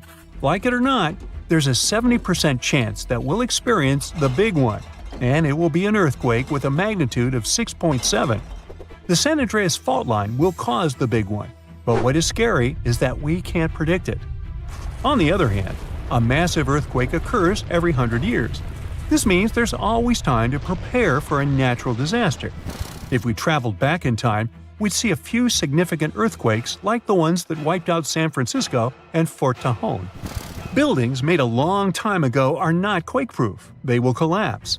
Even if they survive, you should not enter them. But buildings are not the most dangerous part. You should watch out for electrical lines and gas pipes. Your hill house might be lovely, but it is extremely unsafe. During quakes, the hill can turn into a massive landslide that will destroy everything in its path. Say goodbye to road trips because all the roads will be ruined. You should have some spare water and food since you won't be able to go to the supermarket. This disaster won't be cheap. It will cost the U.S. around $200 billion to recover from the quake. At least the earthquake will not trigger tsunamis. But there's something it can cause more damage than the Big One. The notorious Cascadia subduction zones start in California and ends up all the way in Vancouver, Canada. The San Andreas Fault Line is nothing compared to this zone. It can wipe the whole coast off the face of the Earth, an example of hyperbole. Subduction zones are tectonic plates forced to be one under the other and constantly pulling apart. One is called the North American Plate and the other is the Juan de Fuca Plate. Zones like these are not to be messed with, since they are terrifying hotspots for earthquake activity and extremely dangerous because they cause massive underwater quakes. But they are underwater, so what can they do to us? Well, they can cause giant tsunamis, flooding cities, and destroying the coastline. Right now, the most active zone is the Ring of Fire. The Cascadia zone might be less active, but it is like a sleeping beast that can wake up and destroy everything in its path, causing a groundbreaking earthquake. The last time all this stress was released was in the year 1700. Unlike the San Andreas quake, this one will cause massive tsunamis and much bigger shocks. Let's hope you'll be camping in an open field at that time, because most buildings and bridges will likely be destroyed. Also, be ready for the aftershocks, as they'll be devastating. Nature won't be spared either. Landslides will change animals' habitats. Even our homes will be changed forever. Luckily, there is a light at the end of the tunnel, and scientists are doing everything they can to ensure our safety. New rules are implemented. Every new building must be able to withstand massive shocks. They're developing modern warning systems, and every new infrastructure must follow strict quake-proof guidelines. The Juan de Fuca and the North American plates are locked together, but they won't stay like that forever. When they unlock, get ready for a massive shake. The closer you are to the epicenter, the more damage you'll experience. But even if you are lucky to be far away, you may still feel the ground shaking for some time. Now, if we compare the Cascadia subduction zone and the San Andreas Fault, we'll see how much more dangerous the Cascadia zone is. In 1994, there was an enormous 6.7 magnitude earthquake in the Northridge area, close to the San Andreas Fault. Sadly, many people didn't make it, and some were injured. Back then, buildings were not strong and earthquake-proof, and many of them were damaged. The Cascadia subduction zone can potentially cause a magnitude 9 earthquake. A magnitude 6 quake has the power of around 44 million pounds of dynamite, but a magnitude 9 has the power of 44 trillion pounds of dynamite. The strongest ever recorded quake was in Chile. Its magnitude measured 9.5, and it destroyed most everything. So let's say you've survived the quake, but the struggle is far from over. Soon after, a massive tsunami will strike, with waves that might reach up to 100 feet in some areas. That's so unlike the San Andreas earthquake, which can't produce any significant waves. So say goodbye to your beautiful garden, since salt water will destroy trees and plants, changing the environment for a period of time. The only positive thing will be you won't need Halloween decorations, because all those dried out trees will resemble a ghost forest. The combination of waves, quakes, and the sheer size of the area will make this natural disaster much more dangerous than any caused by the San Andreas Fault or the so-called Big One. A quake similar to this happened around 300 years ago. Many more have been recorded in the past 3,500 years, proving that they continually occur every 400 to 600 years. So, technically, we have around 100 to 300 years before the next big one hits. We still have no idea how exactly the Cascadia subduction zone works, because we discovered it in 1970. This zone is super scary because it can cause big earthquakes. It was found by accident when researchers studied the Ring of Fire. They wanted to know if this area had caused any trouble in the past years, and the proof was under their noses. In Washington, there is a horror forest where nothing has been growing for years. When researchers tested the soil, they found a tremendous amount of salt. They put 2 and 2 together and concluded that a massive tsunami had been the reason. Experts still didn't know when the forest was destroyed. But Japan kept records of a gigantic earthquake that had a similar effect. It was the one that happened in the year 1700. There is a 1 in 3 chance that the next one will occur in 2050. You must know how to survive the Canadian earthquakes and make it out unscathed, so listen carefully. Those who live in this area have almost no experience with earthquakes like this one. Surviving the quake is relatively easy, but the tsunami coming afterwards is the real danger. After the shake, find the highest ground and go there. Only bring the essentials, like food and water. Yeah, leave your baseball card collection at home. After the first hit, don't try to go down. Seismologists say that most likely there will be a few more waves, and they have proven this. On the 22nd of May, 1960, seismologist Jerry Eston and his 4 friends went to Hawaii to see an expected tsunami that was to happen around midnight. They set up their gear on Wailuku Bridge with an escape route planned. This bridge had been destroyed in the previous tsunami, but the new one was much taller and better. After midnight, the water was 4 feet above the average level. The second wave hit a half hour after midnight, and the water rose another 9 feet by 1 a.m. The water started going down and dropped by 7 feet, but the horror was far from over. Next, they saw a wave that was around 20 feet tall. This shows us that tsunamis are unpredictable, and we should listen to experts to stay safe.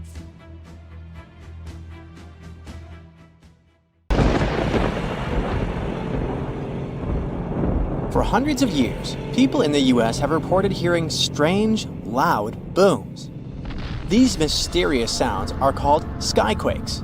And yep, it's a real thing. If you've ever heard a loud, distant booming noise that definitely wasn't a thunderstorm or a car engine backfire, congrats, it looks like you've experienced a skyquake yourself. People report them all around the globe, from the US to India and Japan. They go under different names, and we still don't know why exactly they happen. Sometimes these booms come together with earthquakes. People heard them during the New Madrid earthquakes in the early 19th century and up until January 2020. Those who've experienced them describe skyquakes as a rushing or rolling noise. Famous American writer James Fenimore Cooper described it more poetically as the lake speaking to the surrounding hills, which send back the echoes of its voice in accurate reply. Sometimes these mysterious booms happen in cold weather instead of during earthquakes. One of the skyquake hotspots is near Lake Seneca in New York. They call them the Seneca Guns. The booms can be so loud that they shake windows and doors. Back in August 1886, after an earthquake in Charleston, people heard these noises for several weeks, happening at the same time as many aftershocks from the earthquake. In 2020, scientists from the University of North Carolina looked at old news pieces, especially from North Carolina, where people have often reported these sounds. They hoped to match the noises with earthquakes data, but they didn't find any link between the sounds and earthquakes. One of the researchers said they believe the noises are happening in the air, not underground. The team looked at infrasounds, which are low-frequency noises that humans can't hear. They found signals lasting 1 to 10 seconds that matched the times when people reported hearing the booms, but nothing is certain here. Some people think that solar flares, underwater tsunamis, or caves collapsing under the sea cause skyquakes. Others believe the sounds come from planes making loud sonic booms. But that doesn't explain old records of skyquakes from the past before planes were even invented. Some scientists think a type of meteor called a bolide causes these booms. These meteors blow up when they hit Earth's atmosphere. If this happened above thick clouds, the sound would get louder and travel far, but we wouldn't find anything on the ground. Another idea is that gas might be escaping from the bottom of deep lakes, like Lake Seneca. If you think skyquakes are bizarre, let me introduce you to fog bows. They also go under the name of white rainbows, ghost rainbows, or cloud bows. They form in a similar way to regular colorful rainbows, but are much wider. Rainbows happen when there are big raindrops in the sky, and you can always spot them on the opposite side of where the sun is shining. Fog bows are made by tiny droplets in fog, or clouds, instead of big raindrops, and they also appear opposite the sun. If you want to see a fog bow, you need to look for it in a thin fog when the sun is bright. You might catch one when the sun starts to shine through the fog, or if you're near the ocean where fog often forms. Because the water droplets in fog are so tiny, fog bows don't have bright colors like rainbows. They might even look all white, or just have faint colors. Some fog bows are hard to see at first because they blend into the mist, but once you spot them, they're easy to recognize. The next rare weather phenomenon you gotta watch out for is thundersnow. You guessed it right, it's a special type of thunderstorm that happens during a snowstorm. Unlike regular thunderstorms that often strike in the spring and summer, thundersnow is much rarer because it happens in the strongest winter storms, like big blizzards, and at the same time needs warm air, which isn't a frequent combo. So, for thundersnow to happen, there needs to be moisture in the air, some instability, and something to lift the air like rising winds. Just like in normal thunderstorms, lightning can appear when you hear thunder. Thundersnow lightning usually goes from cloud to cloud instead of hitting the ground, and the thunder sounds different too, more like a low rumble instead of a loud boom, because the snow muffles the sound. You aren't so likely to get struck by it, but it's still important to stay inside when you hear thunder to stay safe. Northern Lights fans, this one is for you. Scientists noticed a new kind of glow in the sky that looked like a purple streak. They nicknamed it Steve as a joke, but later gave it a more scientific name: Strong Thermal Emission Velocity Enhancement, Steve for short. Steve is actually a fast-moving stream of super hot gas that always moves west and only shows up before midnight. They wondered if something like Steve could happen after midnight, but moving in the opposite direction. And now, scientists think they found the anti-Steve by looking at data from a research station in Norway. In December 2021, they took a picture of a bright purple streak stretching for 620 miles in the sky, and it only appeared after midnight. Satellites from the European Space Agency also measured the conditions in this part of the sky and found that the ions were moving eastward.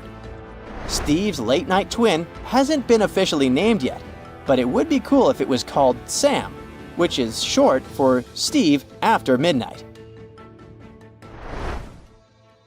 If you've ever seen snow on a sunny day when falling from the sky without a single cloud, it must have been diamond dust. It's a special kind of weather with millions of tiny ice crystals forming close to the ground. These ice crystals float slowly in the air, kind of like how dust floats in your house. When sunlight hits these crystals, they sparkle like diamonds. Unlike regular snow, diamond dust can fall from a cloudless sky, which is why they sometimes call it clear sky precipitation. It happens because of temperature inversion. Normally, it gets colder as you go higher up from the ground. But in a temperature inversion, the cold air stays near the ground, and warmer air sits above it. The warm air has more water vapor, and when it mixes with cold air near the ground, it turns directly into ice crystals, and diamond dust is born. For this to happen, the air near the ground has to be really, really cold, way below freezing temperature. Diamond dust can fall for days, but it's so light that it usually doesn't pile up on the ground like regular snow. A fall streak hole, also known as a hole punch cloud, is next on our list. This big circular or oval-shaped gap sometimes appears in certain clouds. These types of clouds float high up in the sky and are often made of tiny water droplets that are colder than freezing, but they haven't frozen yet. These special water droplets are called supercooled, and they need a reason to freeze. Ice crystals give them that reason. When a plane flies through the cloud, it can bring those ice crystals into the cloud. Once the ice crystals are there, the supercooled water droplets freeze quickly, get bigger, and start to fall from the ground. This creates a hole in the cloud, and as more nearby droplets freeze, the hole gets bigger and spreads outward. Any tornado is scary, but a fire tornado takes the horror to a new level. These bad boys are spinning towers of flame and ash that form when there's extreme heat, strong winds, and uneven ground. The intense heat from the fire causes hot air to rise quickly. Cooler air from the sides rushes in to replace it and creates strong winds. When winds from different directions meet, it makes the fire spin like a tornado. It gets stronger and can even create its own weather. It pulls in flames, ash, dirt, and anything in its path. The winds can reach speeds of over 140 miles per hour, and these fire tornadoes can last for more than 20 minutes. When you mention your plans to travel to Tristan da Cunha, the chances are your friends won't even know where this remote island is located. No wonder. Tristan da Cunha is considered the most remote inhabited archipelago in the world, with the nearest populated land, St. Helena, around 1,500 miles away. There are only 229 people living on Tristan da Cunha now. In such a close-knit community, everyone is someone's cousin, uncle, or maybe just a friend, but everyone knows each other for sure. There are as few as 10 last names on the island, representing just 10 families. Getting there is quite an adventure. There are no airports on the island, which means your journey will be primarily by sea. Typically, it requires a days-long voyage from South Africa. Only 3 ships regularly service the island, with fewer than a dozen trips each year. Some cruise lines may include it in their itineraries, but travel arrangements must be made well in advance, due to limited berths available on the ship from Cape Town. And you'll also need landing permission. While Tristan doesn't have traditional hotels, there are several guest houses, and you might also have the chance to stay with a local family. They will provide you with a place to sleep, 3 meals a day, and laundry services. 88% of what you pay goes directly to the island family, and only 12% is tax. By the way, the accommodation is surprisingly affordable. It was around £65 for a full board in 2024. Yep, they do use sterling, being a part of overseas British territory. But there's also this local currency called St. Helena Pound, used at parity with sterlings. By the way, it's only been around 80 years since the island started using actual money. In 1942, the naval station began paying cash wages, and it helped Tristan Islanders to move from a barter economy to a cash-based system, and allowed them the novelty of making their first cash purchases. Just a heads up, pack everything you might need before you go, as you definitely won't come across Walmart there. I mean, don't get me wrong, there's a supermarket and all, but it's just not the way you're used to, with endless shelves displaying endless oversized mayo jars. Tristan's Island Store, often referred to as the supermarket, lacks plate glass windows and flashy advertisements, and let's be honest, it looks like an abandoned barn from the outside. Still, it plays a crucial role in providing essential goods to complement locally produced foods and woolens. If a resident wants to buy something, they must place orders months in advance for items that arrive with incoming ships. The store operates Monday through Friday. Today, the islanders continue to cultivate their own crops and raise livestock. The supermarket has become a vital source for other essentials like flour, sugar, and a variety of groceries including frozen bread and products typical of the UK or South African supermarkets. And even though the island's economy relies heavily on fishing, especially rock lobsters, islanders are largely self-sufficient. Let's move to another destination that's super hard to reach, but this time it's a level up in difficulty. I'm talking about the notorious Hypoxia City, the place with the smallest amount of oxygen on the planet. Sure thing, it's a nickname. The real name is La Rinconada. This place is located in Peru. Getting there means climbing over 16,000 feet up into the mountains. And what did you expect from the highest city on Earth? Despite its hard-to-reach location, it houses way more people than Tristan da Cunha, between 30,000 and 50,000. And while the island in the middle of nowhere looks idyllic, the Peruvian city of La Rinconada has very different looks.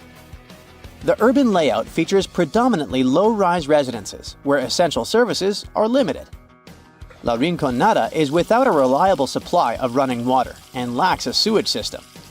The community does not have a waste collection service, which forces residents to either burn or bury their garbage. Moreover, up until the early 2000s, La Rinconada did not have access to electricity. Most things, including the most essential foods, must be brought here from outside. Despite originally being a miner city, right now it has a wider range of activities to make your living. Some people are busy with trading, food, clothes, you name it. Others provide services, and some people even open public restrooms. Architectural-wise, La Rinconada has very little to offer. The pattern is quite predictable. Huts made from corrugated metal that are unstable and rusting. The choice of materials is dictated by practicality. These metal sheets are the lightest and easiest for miners to transport to the glacier. Unfortunately, the homes lack proper insulation, leaving residents shivering in the cold even though they have access to wool from local sheep, which is an excellent insulator. Sturdier rock homes exist but are rare, typically inhabited by wealthier miners. While the architecture might not be particularly captivating, the vistas certainly are. In nearly every spot in La Rinconada, a glance upward reveals La Bella Durmiente, or Sleeping Beauty, a massive glacier towering over the town. Getting to La Rinconada is very hard. First, you'll need to fly into Alejandro Velasco Astete International Airport in Cusco, Peru. Once you're in Cusco, you can catch a train or a bus to Puno, which is right by Lake Titicaca. Here's where it gets a bit tricky. The only way to really get up to La Rinconada is by hitchhiking or finding a ride into the mountains. There might be some buses, but they don't run on a set schedule.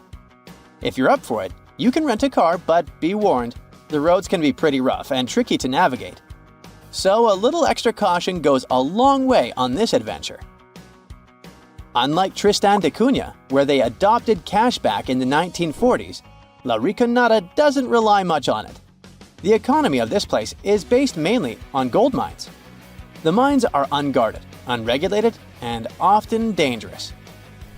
Miners work for 30 days under a cachorreo system, where on the 31st day, they're allowed to take as much ore from the mine as they can carry as a form of payment.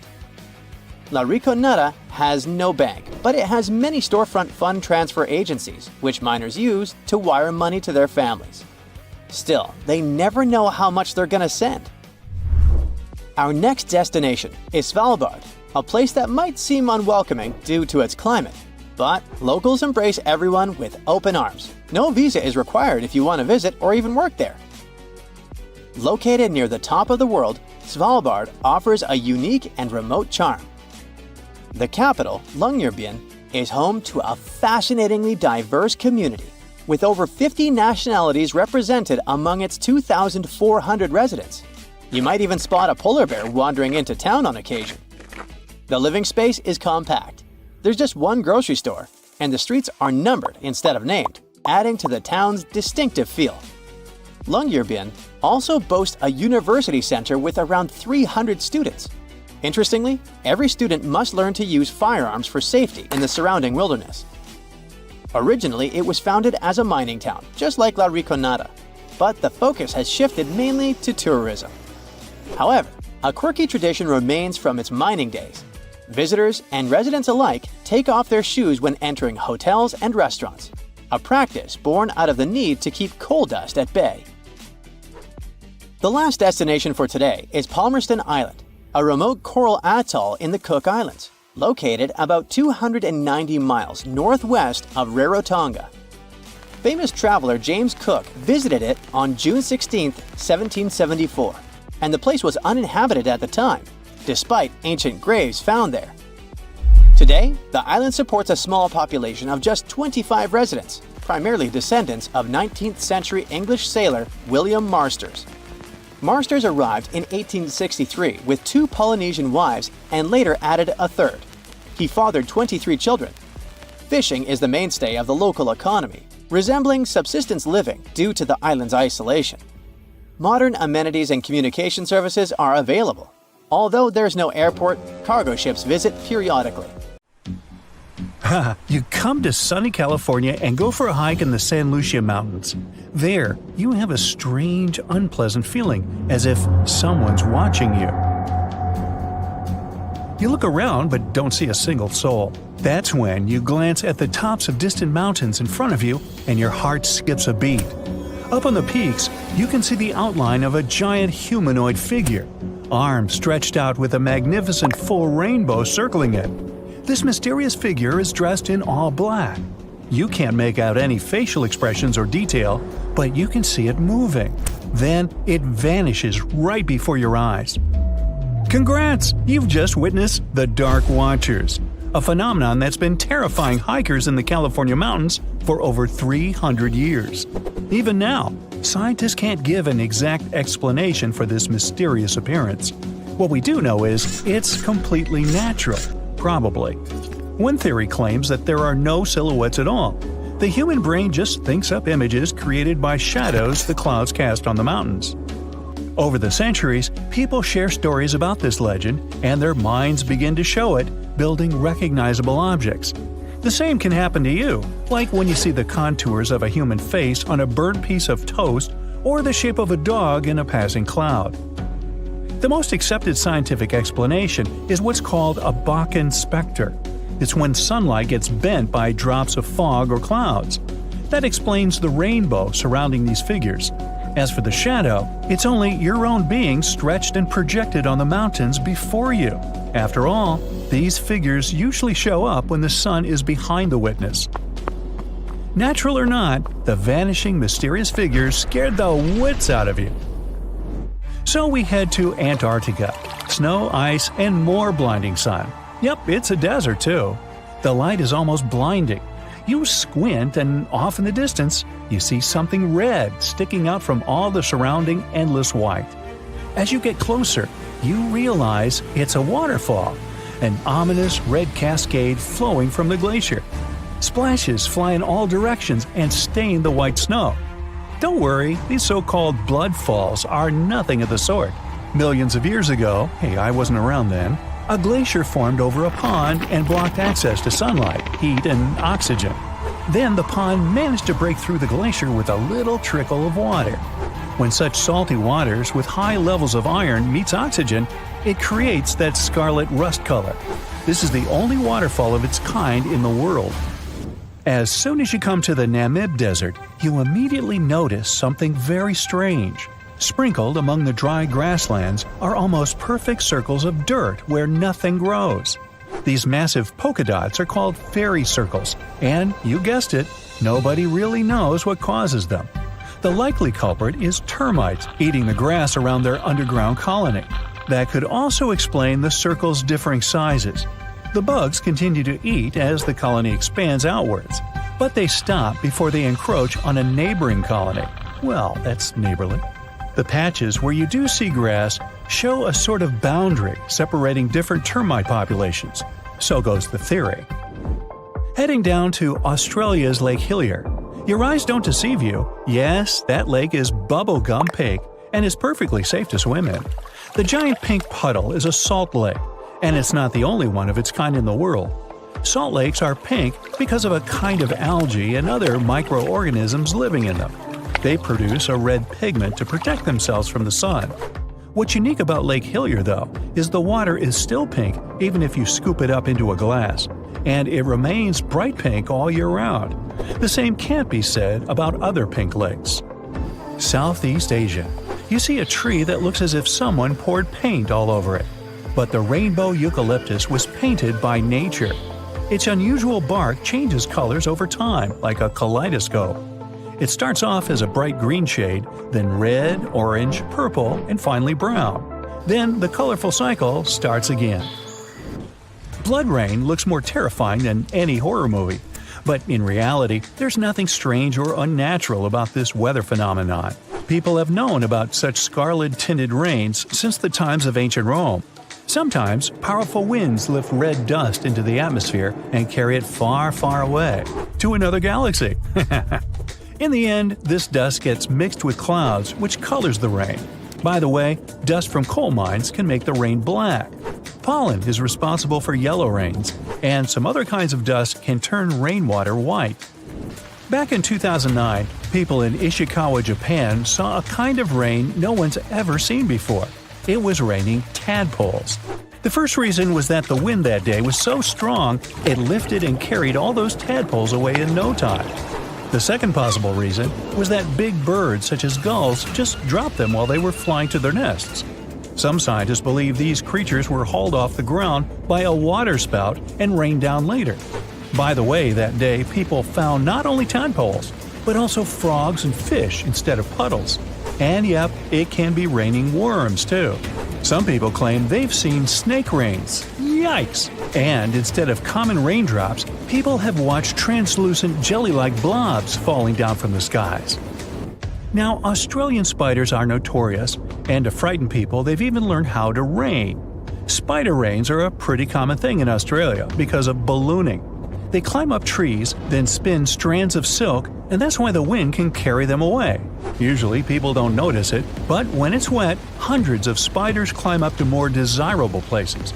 People say that when it rains or snows, it's possible to see spiders literally drift down on those webs as if they were balloons. If you ever travel to the Mekong River, you'll probably have a chance to see glowing balls rising up from the water and beelining straight into the air. The locals call these the Naga fireballs. Sizes may vary, so these reddish balls can be as tiny as a cherry and as large as a watermelon. During the night, you can see dozens and sometimes even thousands of fireballs. Scientists don't have any solid explanation why it happens, but it's probably flammable gas released by the marshy environment. Still, a local superstition claims it's all because of a giant serpent living in the Mekong. Now, shelf clouds look like something from a sci-fi movie. They form when warm and moist air gets caught in a thunderstorm updraft. These ominous clouds most often mean a storm is coming. Breathtaking rainbow clouds appear on top of cotton-like puffy clouds after thunderstorms. The puffy clouds are low-altitude ones. When the water vapor they contain condenses, the resulting droplets act like prisms. This forms multicolored caps over the clouds. Morning glory clouds are extremely rare. They look like massive tubes stretching across the sky. Most researchers agree that these clouds appear when an updraft squeezes through the cloud. This creates the signature rolling appearance. The cool air at the back of the cloud makes it sink downward. The best, but not the only place to see morning glory is Australia's Gulf of Carpentaria. If you decide to travel there to see these clouds, choose a period from late September or October to early November. Huge white lumps over your head are called mammatus clouds. They make you believe the sky is falling. Most clouds form when air rises in the atmosphere, but not mammatus ones. They appear when moist and cool air goes down and mixes with dry air. The result? Unique puffed rice clouds. By the way, if you spot this phenomenon, bad weather is just around the corner. Whoa, mama! If you get to the bottom of the Caribbean just off the coast of Cuba, you'll see circular columns, paved floors, symmetrical stone structures. That's what the Cuban underwater city looks like. Why was a large city abandoned? Lots of people believe the ruins once belonged to a long-forgotten civilization. But scientists have their doubts. They claim the lost city is nothing but a natural phenomenon that appeared about 5 million years ago. Such disc and donut structures often occur around the areas of the seafloor where natural gases break free. Those who have ever heard an annoying sound a kettle makes when the water is boiling can imagine what the whistle sounds like. Even though this noise isn't as blood-curdling as some other unexplained sounds, it doesn't make the whistle any less mysterious. It's incredibly elusive. In 1997, only one underwater microphone was able to pick it up. At that time, researchers didn't manage to pinpoint the source of the noise.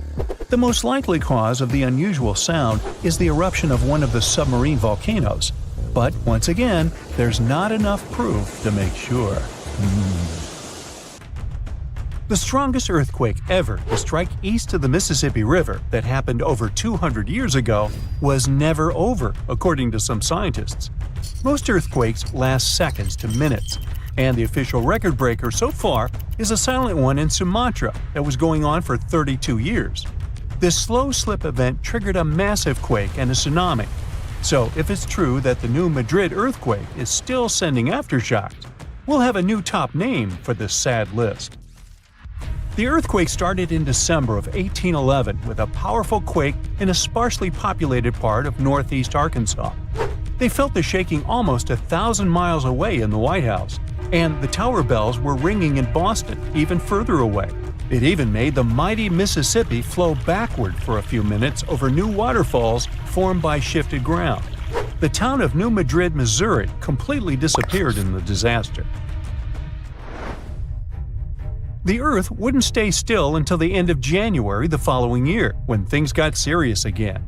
A massive quake hit, this time near the junction of the Ohio and Mississippi rivers, right in the Missouri boot heel. Geologists believe it was a rupture on the New Madrid Fault, putting even more strain on the nearby Reelfoot Fault. Just when people thought it couldn't get worse, another 2 weeks of trembling passed, and the Reelfoot Fault snapped deep beneath New Madrid. Down in Tennessee, about 15 miles south of New Madrid, the ground uplift created Reelfoot Lake. Steamboats were chugging along the river, with thousands of trees floating and acres of woods torn apart by the quake. In St. Louis, Missouri, which is 160 miles away, buildings were badly damaged, and chimneys fell in Cincinnati, Ohio, 400 miles away. People all the way in Montreal, Canada, over 1,000 miles away, felt the earth shake. Seismologists have registered about 200 small earthquakes in the New Madrid seismic zone every year since 1974. Some researchers believe that up to 30% of those were aftershocks from those big quakes back in 1811 and 1812. In parts of the U.S. where there's not much tectonic action going on, these aftershocks could keep rumbling for years, maybe even centuries, after the big ones hit. Aftershocks are the Earth's way of releasing all that built-up stress from the main quake. When the ground shakes from the first earthquake, it puts a lot of pressure on the rocks nearby. And when those rocks can't take it anymore, they crack, causing even more shaking. That's the aftershock. And they can be pretty intense, especially right after the main quake, but weaken over time. Not all scientists agree that contemporary earthquakes have to do with those from 200 years ago. We mostly associate faults with those lines where Earth's plates meet. But there's a whole network of those right under the center of the North American plate. They're like relics from 750 million years ago, when North America was part of a supercontinent called Rodinia. When Rodinia started to break up, it left behind these rifts, weak spots in the Earth's crust that run deep beneath the modern Midwest.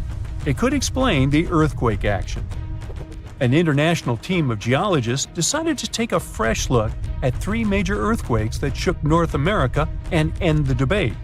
They used a new math method called the nearest neighbor. It says that if earthquakes are too close in space, time, and magnitude to be independent background events, then one is assumed to have triggered the other.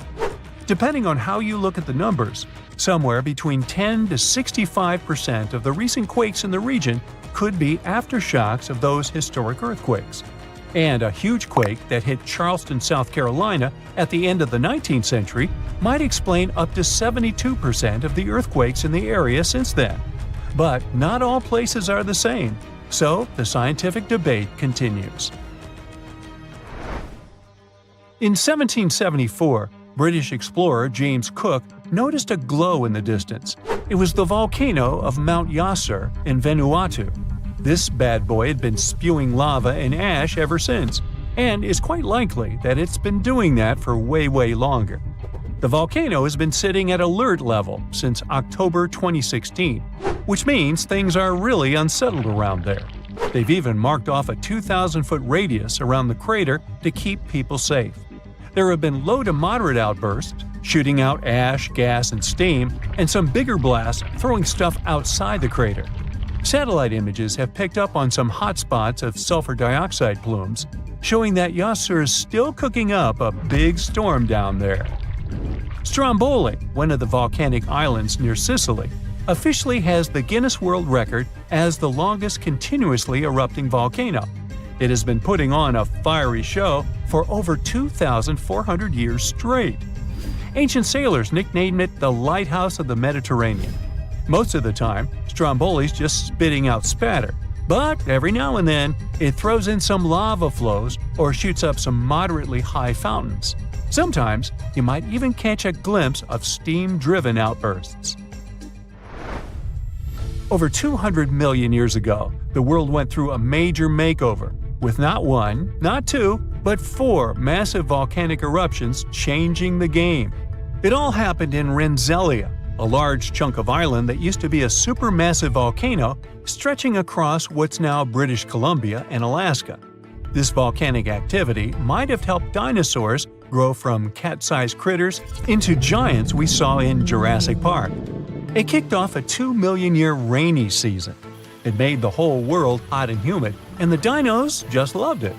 Researchers dug deep into sediment layers beneath an ancient lake in China to uncover these secrets. They found traces of volcanic ash and mercury, clear signs of those epic eruptions. There were carbon signatures showing huge spikes in carbon dioxide levels, making the atmosphere toasty and the rain pouring down. It all happened in 4 separate pulses, each triggered by those monstrous volcanic blasts.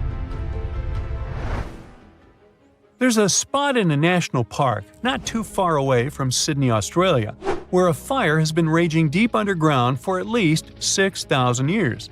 They call it Burning Mountain, and it's a coal seam fire, burning its way through a layer of coal beneath the Earth's surface. Once these underground fires start, they're pretty much impossible to put out. This ball of fire is up to 30 feet wide and extremely hot, but there's no flame, it's smoldering. The fire has been creeping along at a pace of about 3 feet per year. A local farmer first spotted it in the 19th century and thought it was a volcano. The people who have lived here for ages believe this place is sacred. They've used it for cooking and crafting tools, and tell that it started from a widow's tears or the torch of a hero. But experts think it could have been a lightning strike or coal heating up like a summer barbecue from the interaction with oxygen. Some say it might have been burning since before the dinosaurs roamed the Earth. No one knows exactly how long this mountain will burn or in what direction it'll move. Right now, the coal has enough oxygen to burn for centuries or even millennia without human intervention.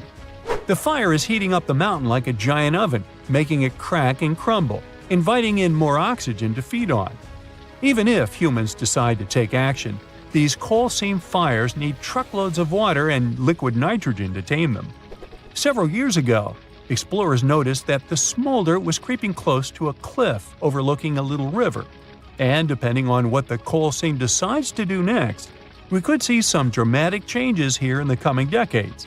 There could be flames with much more heat, or the coal seam could go deep, extinguish itself, and smolder out. You rub your eyes, trying to make sense of everything. Perfect circular holes in the bottom of the ocean floor off the coast of Big Sur in California. You have no idea how this happened, even though you're a marine biologist who's been practicing it for years. You go through some of the old records and find out that these holes have been around since the 90s.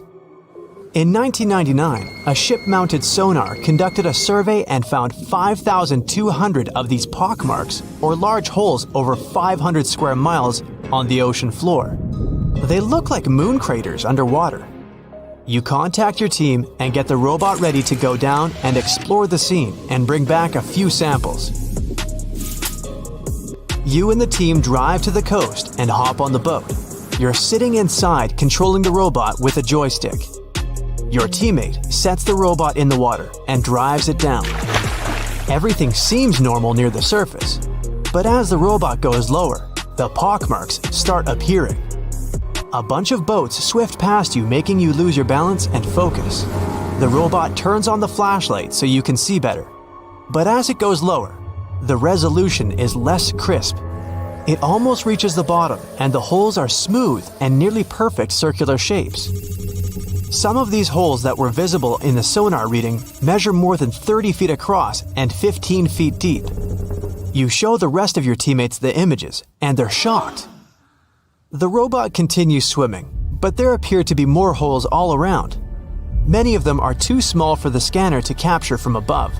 These microdepressions are steep and have sort of tails going in a certain direction. It's possible that the currents underwater played a role in their shape. Everywhere the robot swims, there are new holes all around. After a couple of hours, the robot goes back to the boat with some samples. You take them back to the lab and study them.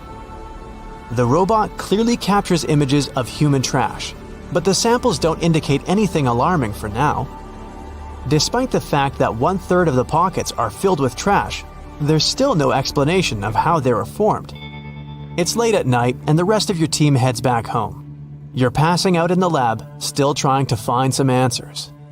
You wake up the next day, and while cooking breakfast, you get this idea that maybe these holes are gases venting out, which could be harmful to marine life. You quickly get the robot and sail out to the ocean once more. This time, you didn't even think about calling your teammates. You place the robot in the water and get behind the screen to control it. The robot descends to the bottom of the ocean and does a survey. So far, the holes still seem to be covered with trash. But some of the holes have marine life dwelling inside, like fish and seaweed. After much scanning, it doesn't look like they're producing any bubbles, which means there aren't any gases venting out, but you're determined to find them. After a while, you reach one of those large pockmarks, and the robot starts scanning around. You find some bubbles coming from a source, but the robot can't reach it. It swims around trying to find a spot, but nothing. You bring the robot back to the lab and work on it. You attach some mechanical arms on it that can lift things and move them. You bring the robot back down to the same spot, but the bubbles aren't as frequent as before. You use the arms to move some of the trash and find out that the bubbles are being produced by a group of crabs chilling next to a pile of plastic. Bingo! The bad news is, you still don't have a clue why the microdepressions and pockmarks exist.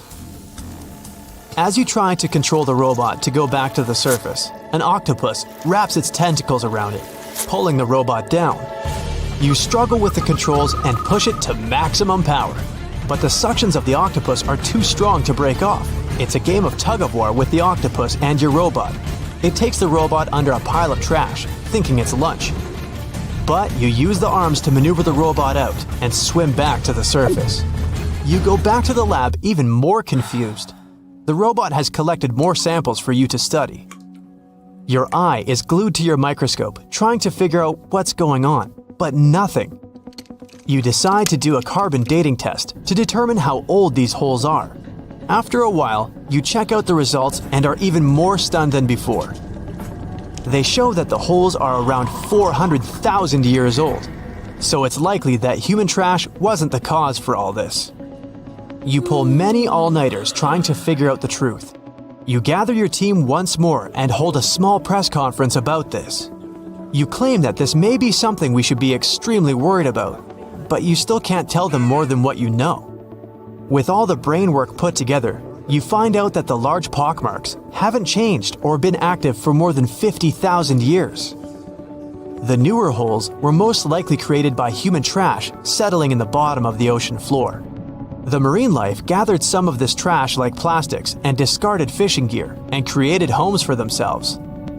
This is why around 4,500 of the holes are newer and have trash in them. But it still doesn't answer why the holes appeared in the first place. You're back to square one. The only way to see what's really going on is to clear up the trash from underwater and study them. The story makes headlines in the local community and catches the attention of a cleanup crew. You organize a trip to the ocean and begin the extraction of all the trash. Many cleanup boats arrive and everyone drops down a net to collect the trash. You send down the robot once more to make sure the nets are hitting the right spot. As most of the trash is being collected, many marine life animals scramble and try to find a way to escape. Everyone makes sure not to hurt them. After a couple of weeks, all the holes are cleared up from the trash. You do another sonar scan from the surface and can see the holes clearer than before. But you still don't have an answer for this. You do some more research trying to see if any other holes appeared around the world. On the other side of the country is a mysterious blue hole off of Florida's Gulf Coast. You catch the nearest flight to Florida and make an appointment with the scientist in charge of the expedition. Blue holes are underwater sinkholes that open below the seabed. Just like on the surface, the underwater world also has sinkholes. This one is called the Green Banana and is 150 feet below, and the hole is 435 feet deep. You dive with some special gear with the rest of the team to a barren ocean floor, and the hole is right there in front of you, looking like an oasis in the desert. You and the rest of the scientists are surprised by the diverse marine life dwelling within. Some sea turtles swim past you, and even sharks. These ones don't harm humans. Halfway through, you reach a narrow path, which makes it difficult for humans to pass through. But everyone is careful. There are corals, sponges, mollusks around the corner. You collect some samples and go back to the lab. Blue holes in general are richer in nutrients than barren lands and host plenty of unique marine life. They're quite common and don't pose any sort of threat to anyone. After making the connections, you don't think the holes off the coast of California have anything to do with blue holes. The mystery goes on. It was April 2025 when geologists went back to Yellowstone's Norris Geyser Basin for the first time this year. And while doing their usual check, they realized that something was different this time. Where there used to be just a boring patch of ground, now there was a giant hole, about 13 feet wide, filled with weird, milky, light blue water. Everyone was terrified. Was it the sign that the Yellowstone supervolcano was ready to erupt? If so, it would be a worldwide disaster, the kind that destroys cities. According to the U.S. Geological Survey, if such an eruption occurred, the after effects would be felt all over the world. To start, the areas immediately surrounding Yellowstone would experience pyroclastic flows. That's the lava that erupts out of a volcano, including a high-density mix of volcanic gas, ash, pumice, and hot lava blocks. Those flows would destroy everything they touch, and an eruption of Yellowstone would send them into Wyoming, Idaho, and Montana. Areas further away from Yellowstone would escape the flows, but they would experience falling ash. It would come down heavily in the states closest to the epicenter. The ash would be especially dangerous for anyone breathing it in. The weight of the ash would also pose a serious threat. It would smother crops and collapse buildings as it piles up. Tragic consequences would be countless, but we'll talk about them later, because soon after the discovery, the weird pit surprised even experts. Geologists found rocks scattered everywhere. Some were about a foot across, and all of them were dusted with gray mud. This mud matched the walls of the new spring. It was like the place had simply exploded, but nobody had actually seen it happen. The team checked old satellite images to figure out when it appeared. In December 2024, the ground was totally normal.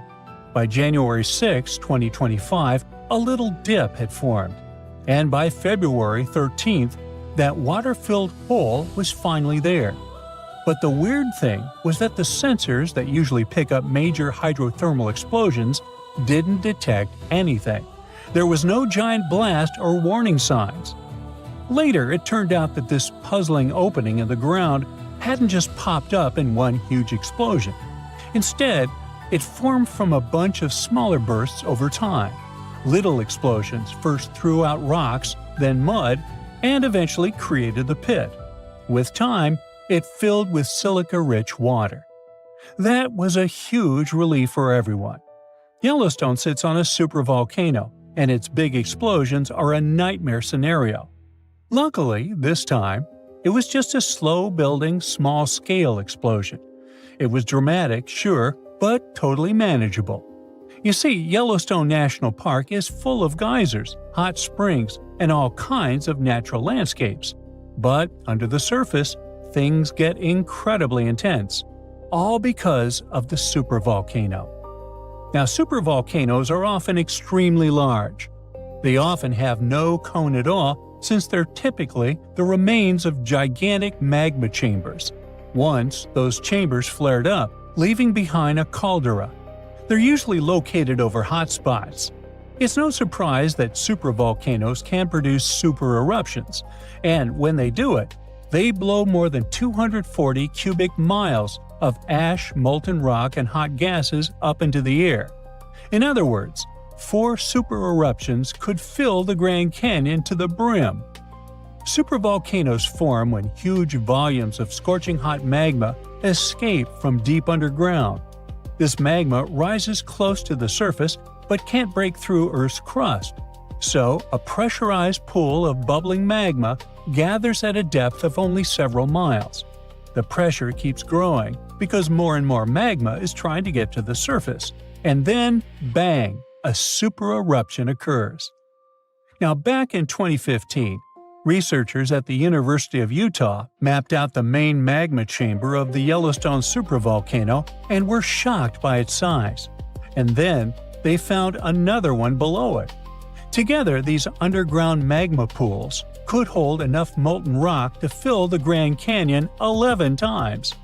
All that magma pushes up on the ground above, which is why Yellowstone rises about an inch or two every year. That slow lift might not sound like much, but combine it with the fact that Yellowstone is still an active volcano and has a volcanic explosivity index of 8, and it's enough to make you wonder what could happen if things went south. And yes, Yellowstone has indeed been a bit jumpy in recent years. In March 2023, there were 354 earthquakes in the area.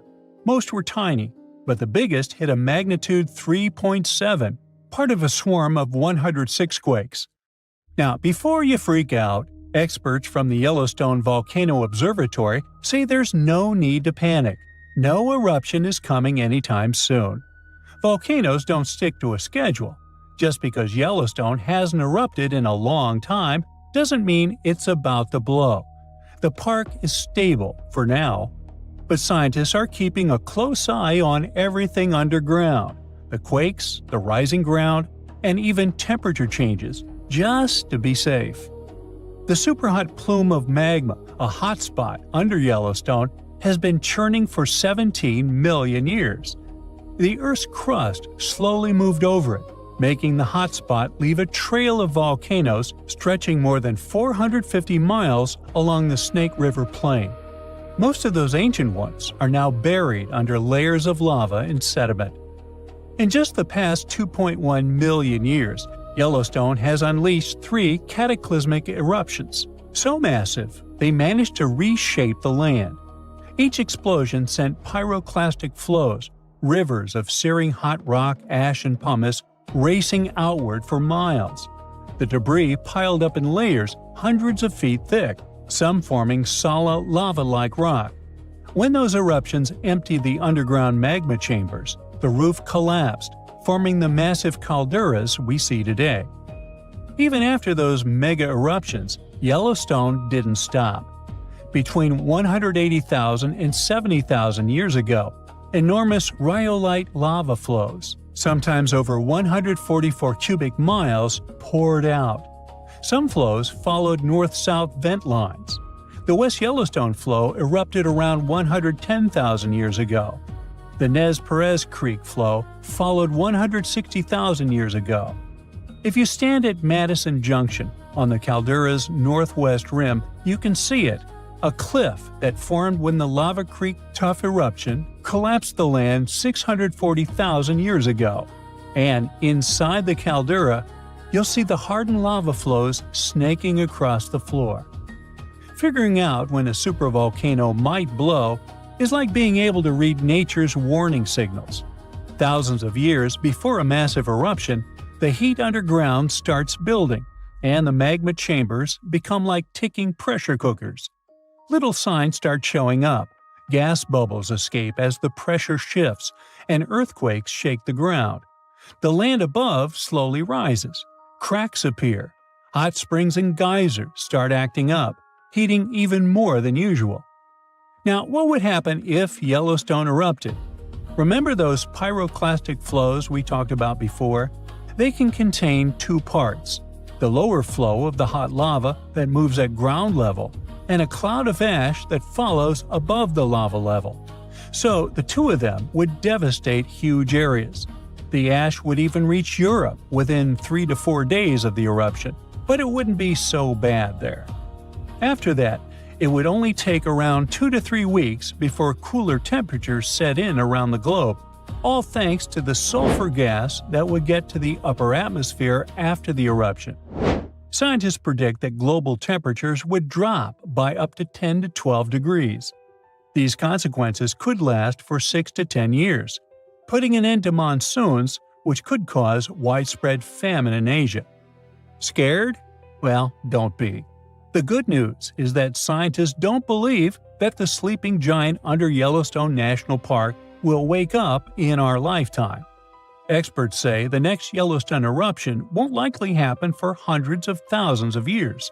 And even then, it may not be that bad, because scientists have discovered that the magma lurking within Yellowstone is actually split up amongst 4 different chambers. Not only that, but some of the reservoirs of magma are likely to cool down and solidify, lessening the chances of an eruption. So, while an eruption does sound like it would change the landscape of the world, it's very unlikely to happen anytime soon.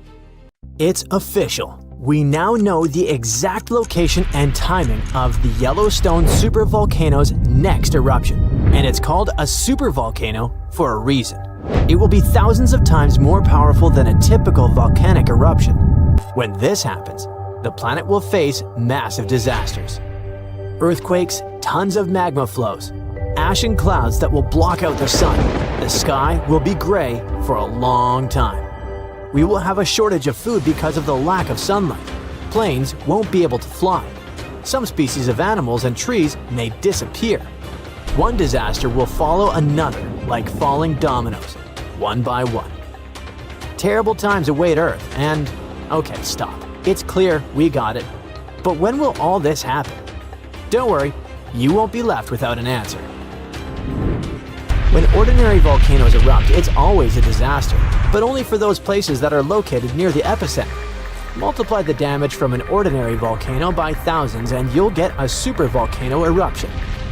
Yellowstone is one of the largest volcanic systems in the world. It's erupted 3 times in the last 2.1 million years. The last time was 640,000 years ago. The ash covered an area comparable to about half of the United States. Fortunately, there were no people there, but nature got hurt. A similar eruption of a similar supervolcano occurred about 74,000 years ago. It was the Toba supervolcano in Indonesia that caused an apocalypse the human race barely managed to survive.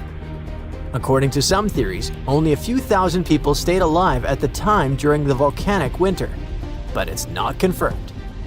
Since Yellowstone is a volcanic system located in a vast national park, it was important for scientists to find out exactly where the first spark would come from. They found out that Yellowstone's magma doesn't accumulate in one place, but hides in several separate underground reservoirs. The reservoir in the northeast of Yellowstone, next to a beautiful place called Sour Creek Dome, is the riskiest. Here, the red-hot magma comes into contact with the hot rocks of the mantle, which are located deep in the ground. Their high temperature keeps the magma in a liquid state. Imagine that you put a pot of hot milk on the stove. Nothing cools down, but only gets hotter, so the milk may soon begin to rise and flow out of the pan. The same thing is happening with the magma under Sour Creek Dome. Magma doesn't cool down there, and at some point it may start to come out. It'll be like a broken pipe from which a fountain of boiling water gushes. But how did scientists find out? The magma reservoirs are located at a depth of about 6 miles, and this whole area is incredibly hot. They used a special method called magnetotellurics. So, Earth's rotating core creates a magnetic field that surrounds our planet. Magma flows around the core, and it contains many magnetic minerals that also create magnetic fields. Scientists use special instruments that sense those fields emanating from the magma, like a metal detector senses lost jewelry on the beach.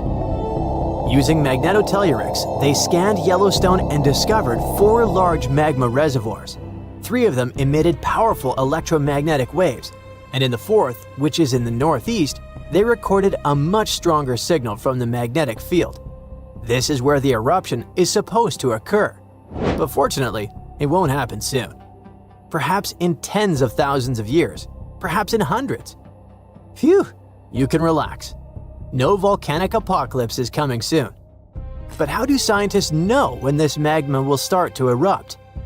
Magma doesn't have a timer, and the volcano doesn't wake up with an alarm clock. So, magma flows inside the pores of solid rock. It resembles a dishwashing sponge with lots of small holes through which water passes. Magma penetrates these pores and fills them. For magma to start erupting outward, it must fill at least 40% of these pores. About 20% of them are filled now. But these hot rocks continue to heat the magma and keep it liquid, so it can flow between the pores.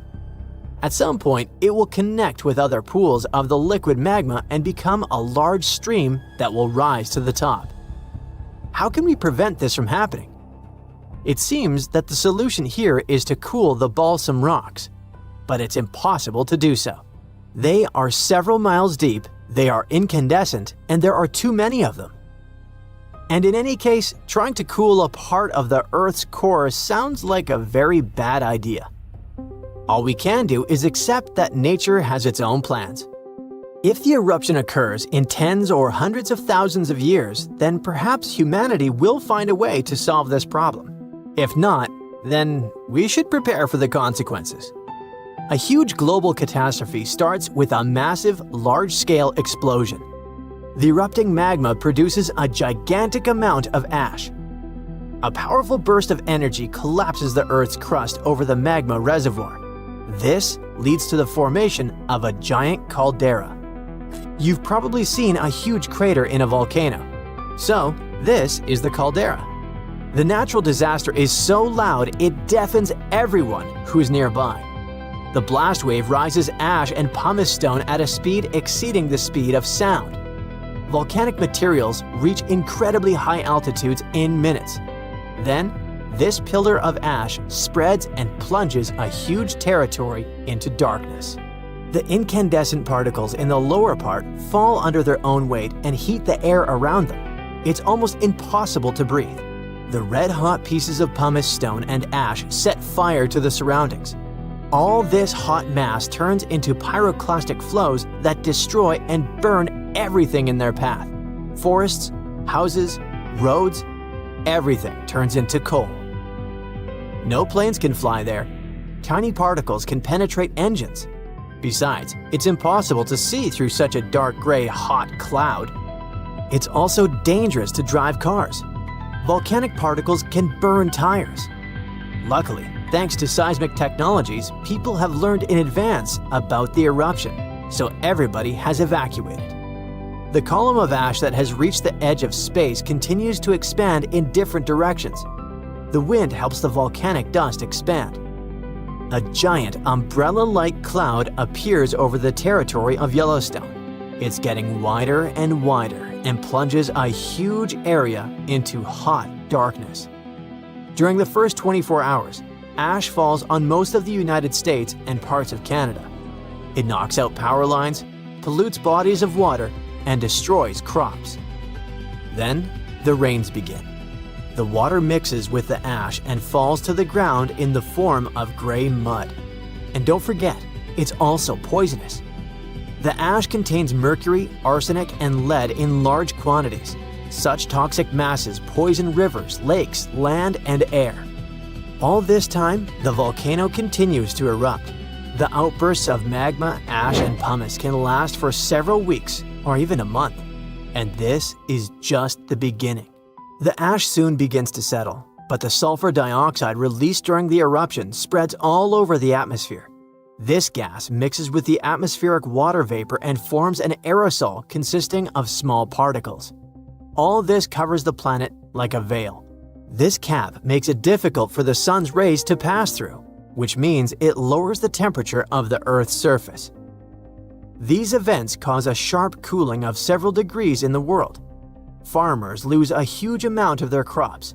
Food prices rise and economies collapse. There might be a famine all over the planet. Human civilization can plunge into chaos. In a few years, the temperature will start rising, but it will take at least a couple of decades to return to previous standards. What will become of humanity by that time? Of course, we will survive, but we'll have to rebuild our civilization. But don't be afraid. If nothing depends on us, let's just enjoy every day of life. Be grateful and help each other. Supporting and caring for each other even during the volcanic winter is a guarantee that humanity will survive. The country's authorities are hiding something from you. They don't want ordinary people to ever find out the truth. You can see a lot of fake photos and false locations on the internet, but almost none of them are true. So what secret are they keeping? You definitely don't expect to hear this. They're hiding a tree. But it's not just a tree. Money grows on its branches. Can you believe it? Of course not, it's a joke. But the truth is, America does protect the oldest tree in the world, and its name is Methuselah. You can Google it and you will find a lot of fake pictures and some old gnarled aspens. Real photos of Methuselah are quite rare, and its location remains a mystery to this day. It's known to grow somewhere along the Methuselah Trail in the Inyo National Forest in California. It's a bristlecone pine tree, and its age is more than 4,600 years. Imagine how cool it would be to touch the trunk of that tree and feel all those thousands of years of history. Only it's not cool. This is the reason why the country is hiding its location.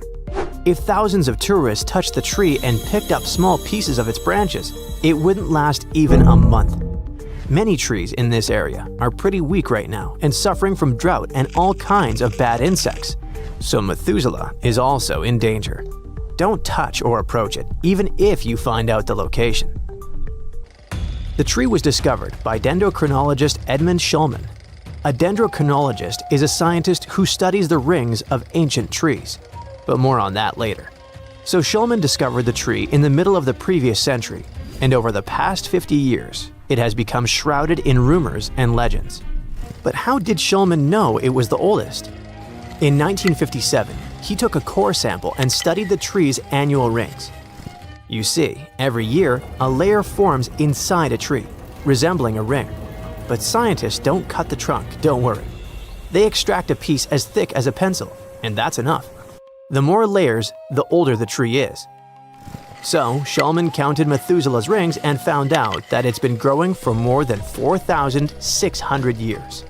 This means it's even older than ancient giant redwoods, which were considered the oldest trees on the planet. In 1958, Shulman told the story about the existence of Methuselah and posted its photo in National Geographic. From that moment on, the tree became popular. Many people wanted to pluck a cone or twig from it, so the authorities forbade publishing information about the location of the tree. Later, other scientists examined Methuselah's rings and suggested it could be younger, though some rings were too faint or damaged to count. In any case, it remains the most ancient tree on Earth, officially confirmed that is. But it wasn't always like this. Back in 1964, a geographer, Donald R. Curry, stumbled upon a tree called Prometheus, which was about 5,000 years old. And you know what he did? He just cut it down. There are many theories about why he did it. The tool for getting core samples was broken, or this guy didn't know how to use it, but the result was sad. The tree didn't survive. Hopefully nothing like this will happen to Methuselah and it will live a long life. But why are scientists so worried about it? Yeah, it can tell a lot about the history of our planet. But is there another reason? There's a theory that this tree could live forever if no one cut it down, and droughts or parasites didn't destroy it. So basically, Methuselah's like nature's fountain of youth. Imagine if we could use that trick on people. Okay, now we know what the US hides, but do you know what Australia keeps secret? Not just a tree, but an island. Even if you were allowed to visit the island, it wouldn't be easy for you to get there.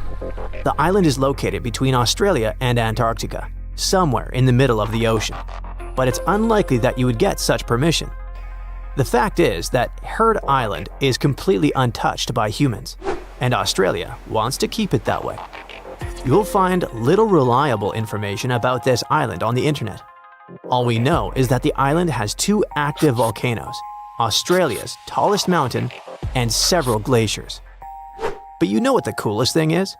It's home to animals you won't find anywhere else. The island's closed ecosystem preserves creatures that might have never seen people. The next island is quite famous and is located in Brazil. The authorities don't keep it a secret, but they protect it from tourists. Even if you had permission to visit this place, you probably wouldn't want to. This is Snake Island, and its name speaks for itself. This piece of land contains the largest concentration of venomous snakes in the world. Those are golden lancehead pit vipers. One bite of this snake is critically dangerous for a person. The snakes are all over the place there and have almost no competition from other animals.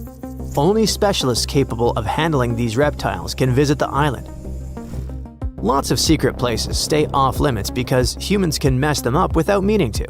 It's not that we're bad, it's just that even being there can change tiny invisible parts of nature. And here's a great example of the kind of destruction we can trigger. You've all seen photos of ancient cave paintings with horses and bulls. One of the most famous of such caves is the Lascaux Cave, which is located in France. On the walls inside the cave, people found more than 600 drawings and about 1,500 engravings. The 20,000-year-old drawings depicted different animals. Scientists opened the cave to the public, and this led to a disaster. Too many people came to see the cave, and it messed up the cave's ecosystem. Then a fungus showed up and started spreading over the walls, ruining the old drawings. It was a tragedy for the scientific world. The cave was quickly closed to visitors. Now, only a small group of archaeologists can enter it. No one knows when or if the cave will open again. Those glimpses of human history from the first European settlements might be lost to the public forever. Our next secret location is in Svalbard, Norwegian archipelago. This is the Svalbard Global Seed Vault, a massive storage vault that can keep 4.5 million seeds of different types. The authorities say that the seeds are stored there to preserve the population in case of a local disaster. But a lot of people think they're tucked away for the apocalypse, ready to help us replant Earth if everything goes wrong. But why, of all countries, did people decide to store seeds here? Because of Svalbard's cold, dry climate. The weather conditions here are ideal for seed preservation. The vault is well guarded, it's classified, and no one can get inside except for authorized persons. All our secret places are connected with nature. An island, a forest, a cave. But how about finishing the video in the city? It's in plain sight, but it hides a secret room that is impossible to enter. In Atlanta, Georgia, inside a museum with top-notch security, the secret Coca-Cola recipe sits locked away in a massive safe. What? Yes, this is probably one of the most guarded secrets in the world. Money, diamonds, ancient artifacts. None of them get the kind of protection a single sheet of paper with the Coke recipe does. This secret has been kept there for more than 125 years. The unique storage design and security system make burglary almost impossible. You can visit a specialized museum and see the door to the vault, but nothing else.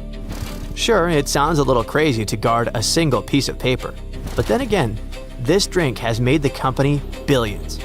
Coca-Cola has been one of the world's favorite drinks for over a century, and it's still raking in massive profits, so it's not surprising that its recipe is kept so secret.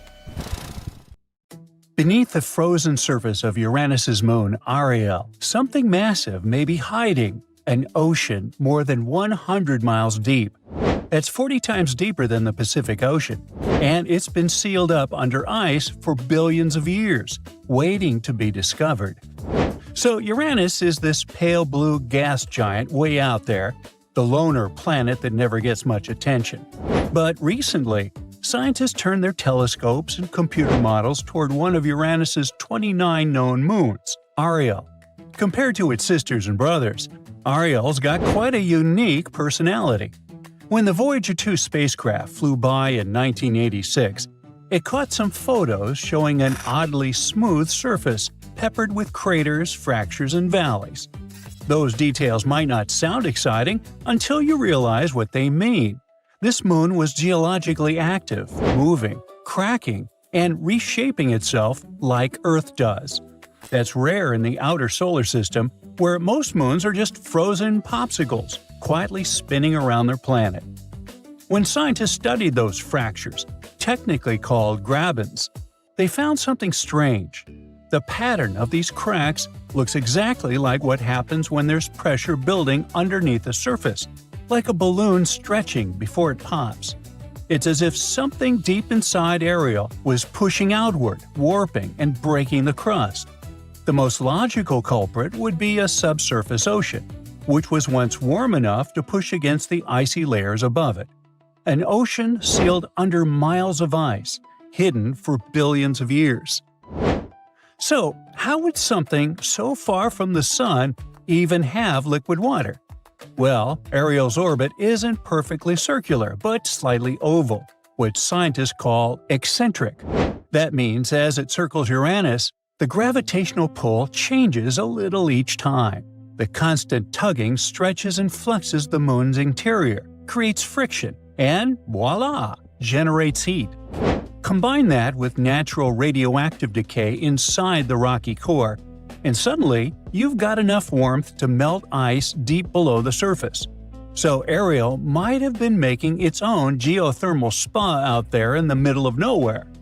Scientists modeled its interior structure and found that the stress the tidal forces were causing could have kept liquid water stable for millions, maybe even billions of years. Even cooler, or warmer in this case, is that traces of that ocean may still exist. Ariel's icy shell shows features that look recent, geologically speaking. That means the moon hasn't been completely frozen for all eternity. Beneath those fractures, there could still be small pockets or thin layers of liquid water. And this brings up the most exciting part. Water means potential life. Every time scientists find signs of liquid water somewhere in the solar system, they start whispering that question we all secretly love. Could something live there? Sure, Ariel's no tropical resort, but remember, on Earth, we've found microbes thriving near hydrothermal vents at the bottom of our oceans, living off chemicals, not sunlight. If Ariel once had similar vents pumping heat and minerals into its ocean, it could have easily hosted its own microscopic residence. And if there was an ocean there once, it could still have salt in its interior. Scientists believe salts and ammonia could act like antifreeze, keeping the water liquid longer. So even though the surface temperatures drop to minus 351 degrees Fahrenheit, The inside could stay cozy enough for water to remain unfrozen. Now, before you start packing for Uranus, let's remember this is a moon orbiting a gas giant that's about 1.8 billion miles away from us. Visiting it isn't as simple as booking a plane ticket. Voyager 2 is the only spacecraft that's ever gotten even close, and that was almost 40 years ago. We have better photos of Mars's sand dunes than we do of most Uranian moons. So, for now, scientists rely on clever modeling, telescope data, and a lot of patience. Still, this discovery is big. For decades, we've looked at moons like Jupiter's Europa or Saturn's Enceladus as the best representatives of the ocean world category. They're icy, they have subsurface oceans, and scientists have actually detected water plumes jetting into space from them. But now Ariel joins the club. If we ever send another mission to Uranus, Ariel would be a prime target for exploration. Now, another destination worth checking out is Saturn's moon Mimas. Scientists have always thought it was just a frozen rock ball, but it might be hiding a whole ocean underneath its surface, and a future spacecraft could find it. Researchers have been mapping how thick the moon's icy crust is, and those maps help them figure out how old this ocean could be and where the ice is thinnest. That's the jackpot spot for future missions to check for liquid water. Mimas doesn't look like a typical ocean world. When you look at Europa or Enceladus, you can literally see the cracks and crevices in their icy shells. Mimas looks smooth and quiet, almost like a cue ball in space. The craters look permanent, carved in rock rather than ice. Nothing about it screams ocean world. But a few years ago, data from NASA's Cassini spacecraft started telling us otherwise. Cassini, the probe that gave us our best tour of Saturn and its moons, kept sending back info that didn't quite make sense unless Mimas had liquid water under all that ice. The more Cassini's data rolled in, the more it looked like there might be a newborn ocean hiding under 12 to 19 miles of solid ice. Scientists used models originally made for Europa to figure out how heat moves through Mimas's icy shell. They wanted to know how thick it was, how much heat it could trap, and whether it could melt ice below.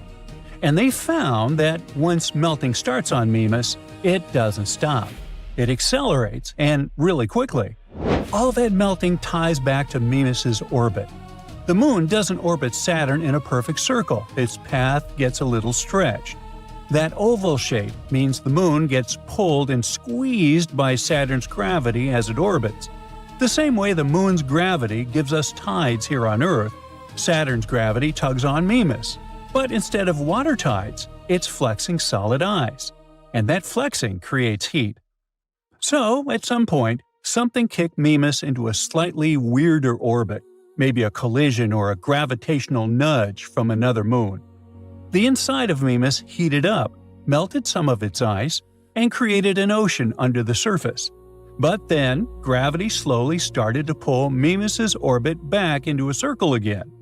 When it does that, the heating will stop, and eventually, the ocean will freeze all over again. So basically, Mimas is in its warm ocean-having phase right now. Computer models show that the orbital change probably happened just 10 to 15 million years ago. That's nothing in space-time. It also turned out that the heat on Mimas doesn't move in a simple straight line. It kind of loops and twists, depending on how thick the ice is, which means finding this ocean won't be easy, but it's not impossible. Studying possible ocean worlds, and the ones of which we already know for sure, like Europa, Enceladus, Titan, and Callisto, is crucially important for us down here on Earth. Every time humans find liquid water somewhere new, we're basically discovering another version of the one thing that made us possible. Earth's oceans gave birth to everything alive, including us humans. When scientists learn how Europa's or Enceladus's oceans stay liquid without sunlight, they learn something about Earth's deep sea vents, about heat and balance. When they model Titan's chemistry, they're basically looking at what Earth might have been like before life began. So maybe life isn't that rare. And one day, a probe will dip into the icy ocean of Europa with NASA's Europa Clipper, or scoop up water from Enceladus's geysers and find something, even a single living cell. And when that happens, it'll rewrite everything we think we know about life. It'll also remind us we're not the center of the story, but just one chapter in a universe full of water. A solar storm is crashing into Earth like a cosmic tsunami. First, the atmosphere ignites, sparking massive auroras. High-energy radiation slams into the surface, frying power grids, turning lights off across continents, and knocking out satellites. Planes lose navigation, radios go silent, GPS systems crash, radiation levels spike dangerously. Communication collapses, emergency services scramble in the darkness, and chaos spreads as people struggle to cope. Solar particles start to strip away the very air we breathe, slowly peeling off our atmosphere. Soon, Earth will become a harsh and hostile place. That's what solar activity can do to our planet and its inhabitants if we didn't have a protective shield called the magnetosphere. But even with this barrier, we're still in for serious problems. A mysterious 100-year solar cycle may have just restarted, and it could mean decades of dangerous space weather. New research suggests that the unexpected intensity of the ongoing solar maximum may be partly tied to a lesser-known 100-year solar cycle. If the Sun is indeed entering its villain arc, solar activity could spike even further in the coming decades. It means more solar flares, more chances of them messing with satellites, and way more of those crazy northern lights people keep posting on Instagram. Sure, not everyone's buying it. Some space nerds want more proof before jumping on this solar hype train. Let's break it all down into detail first. The Sun goes through a kind of mood swing every 11 years. This is called the solar cycle. It starts off at a solar minimum, which is pretty chill, then slowly gets rowdy. We're talking sunspots, solar flares, and other fiery drama. Once we reach solar maximum, the situation starts to calm down again. The Sun gets sunspots, dark patches on its surface, like the freckles we humans have, when its magnetic field starts flipping out. Literally, the Sun's magnetic field completely flips during peak solar drama. Scientists track how many of these spots show up to measure how spicy the Sun is getting. But wait, plot twist, there are other cycles too, like the Hale cycle, which occurs around every 22 years. This cycle controls how magnetic fields move across the Sun. Plus, way back in history, there were moments when the Sun basically went on Do Not Disturb mode. During the Maunder minimum, our star was basically in sleep mode for 70 years. In other words, the Sun might be entering a new extra phase, and things could get dramatic. On the bright side, that means more auroras. At the same time, it could also cause issues for satellites, GPS, and other stuff we rely on. Ugh, let's just hope it doesn't mess with YouTube. This extra phase is called the Centennial Gleisberg cycle. It's basically the Sun's once every 100 years I do something weird moment.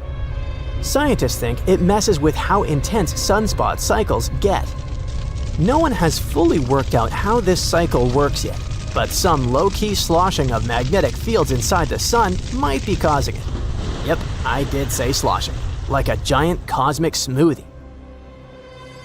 A recent study from March 2025 claims that the CGC might have just hit restart.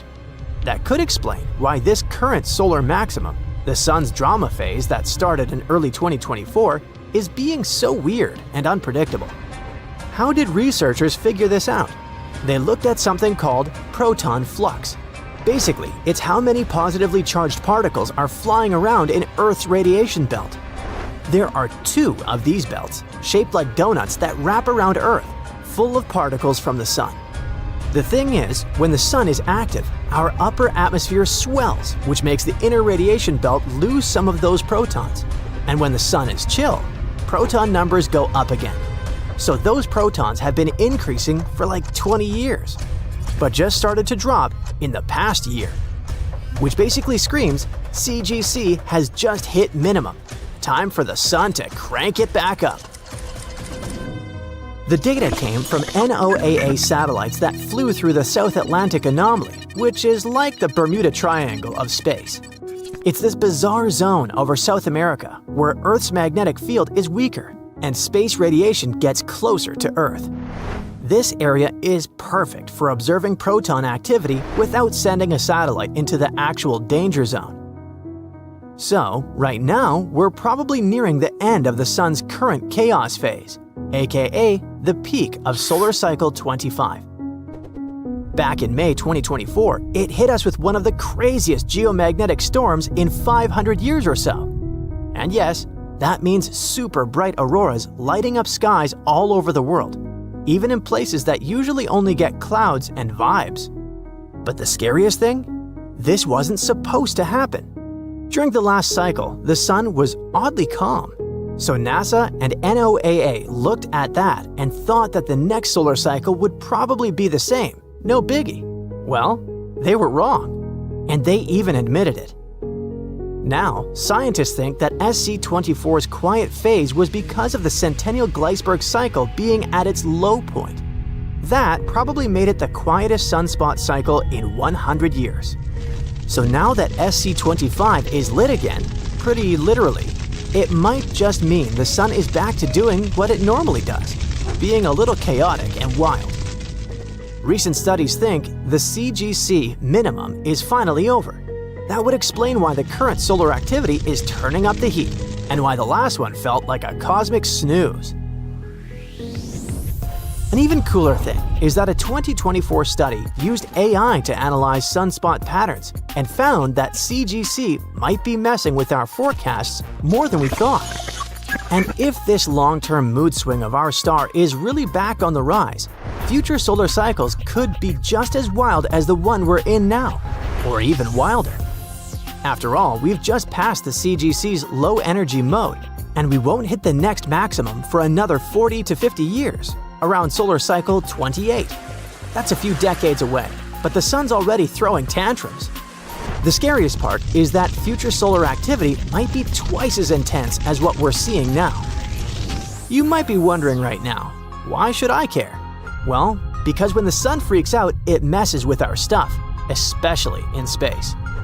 Satellites get dragged out of orbit because Earth's upper atmosphere literally puffs up like a marshmallow in a microwave when solar activity spikes.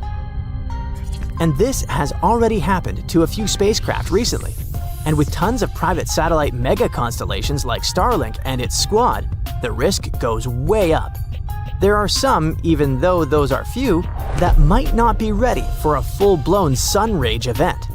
Time to wear SPF 100 for your satellites. Astronauts are also at risk. More solar flares mean more radiation and more danger for humans in orbit. At the same time, more space tourists and missions mean more people potentially in the sun's cosmic splash zone. At the same time, not everyone is buying into the whole CGC is back and ready to party theory.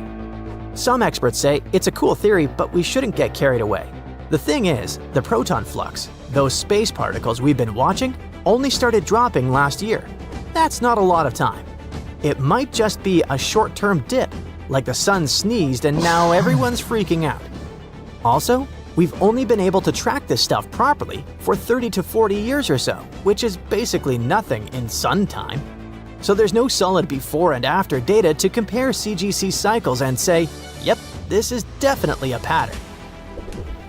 Plus, the CGC itself is kinda mysterious. Like no one can fully agree on what it even is, how it works, or how much it actually messes with sunspot cycles.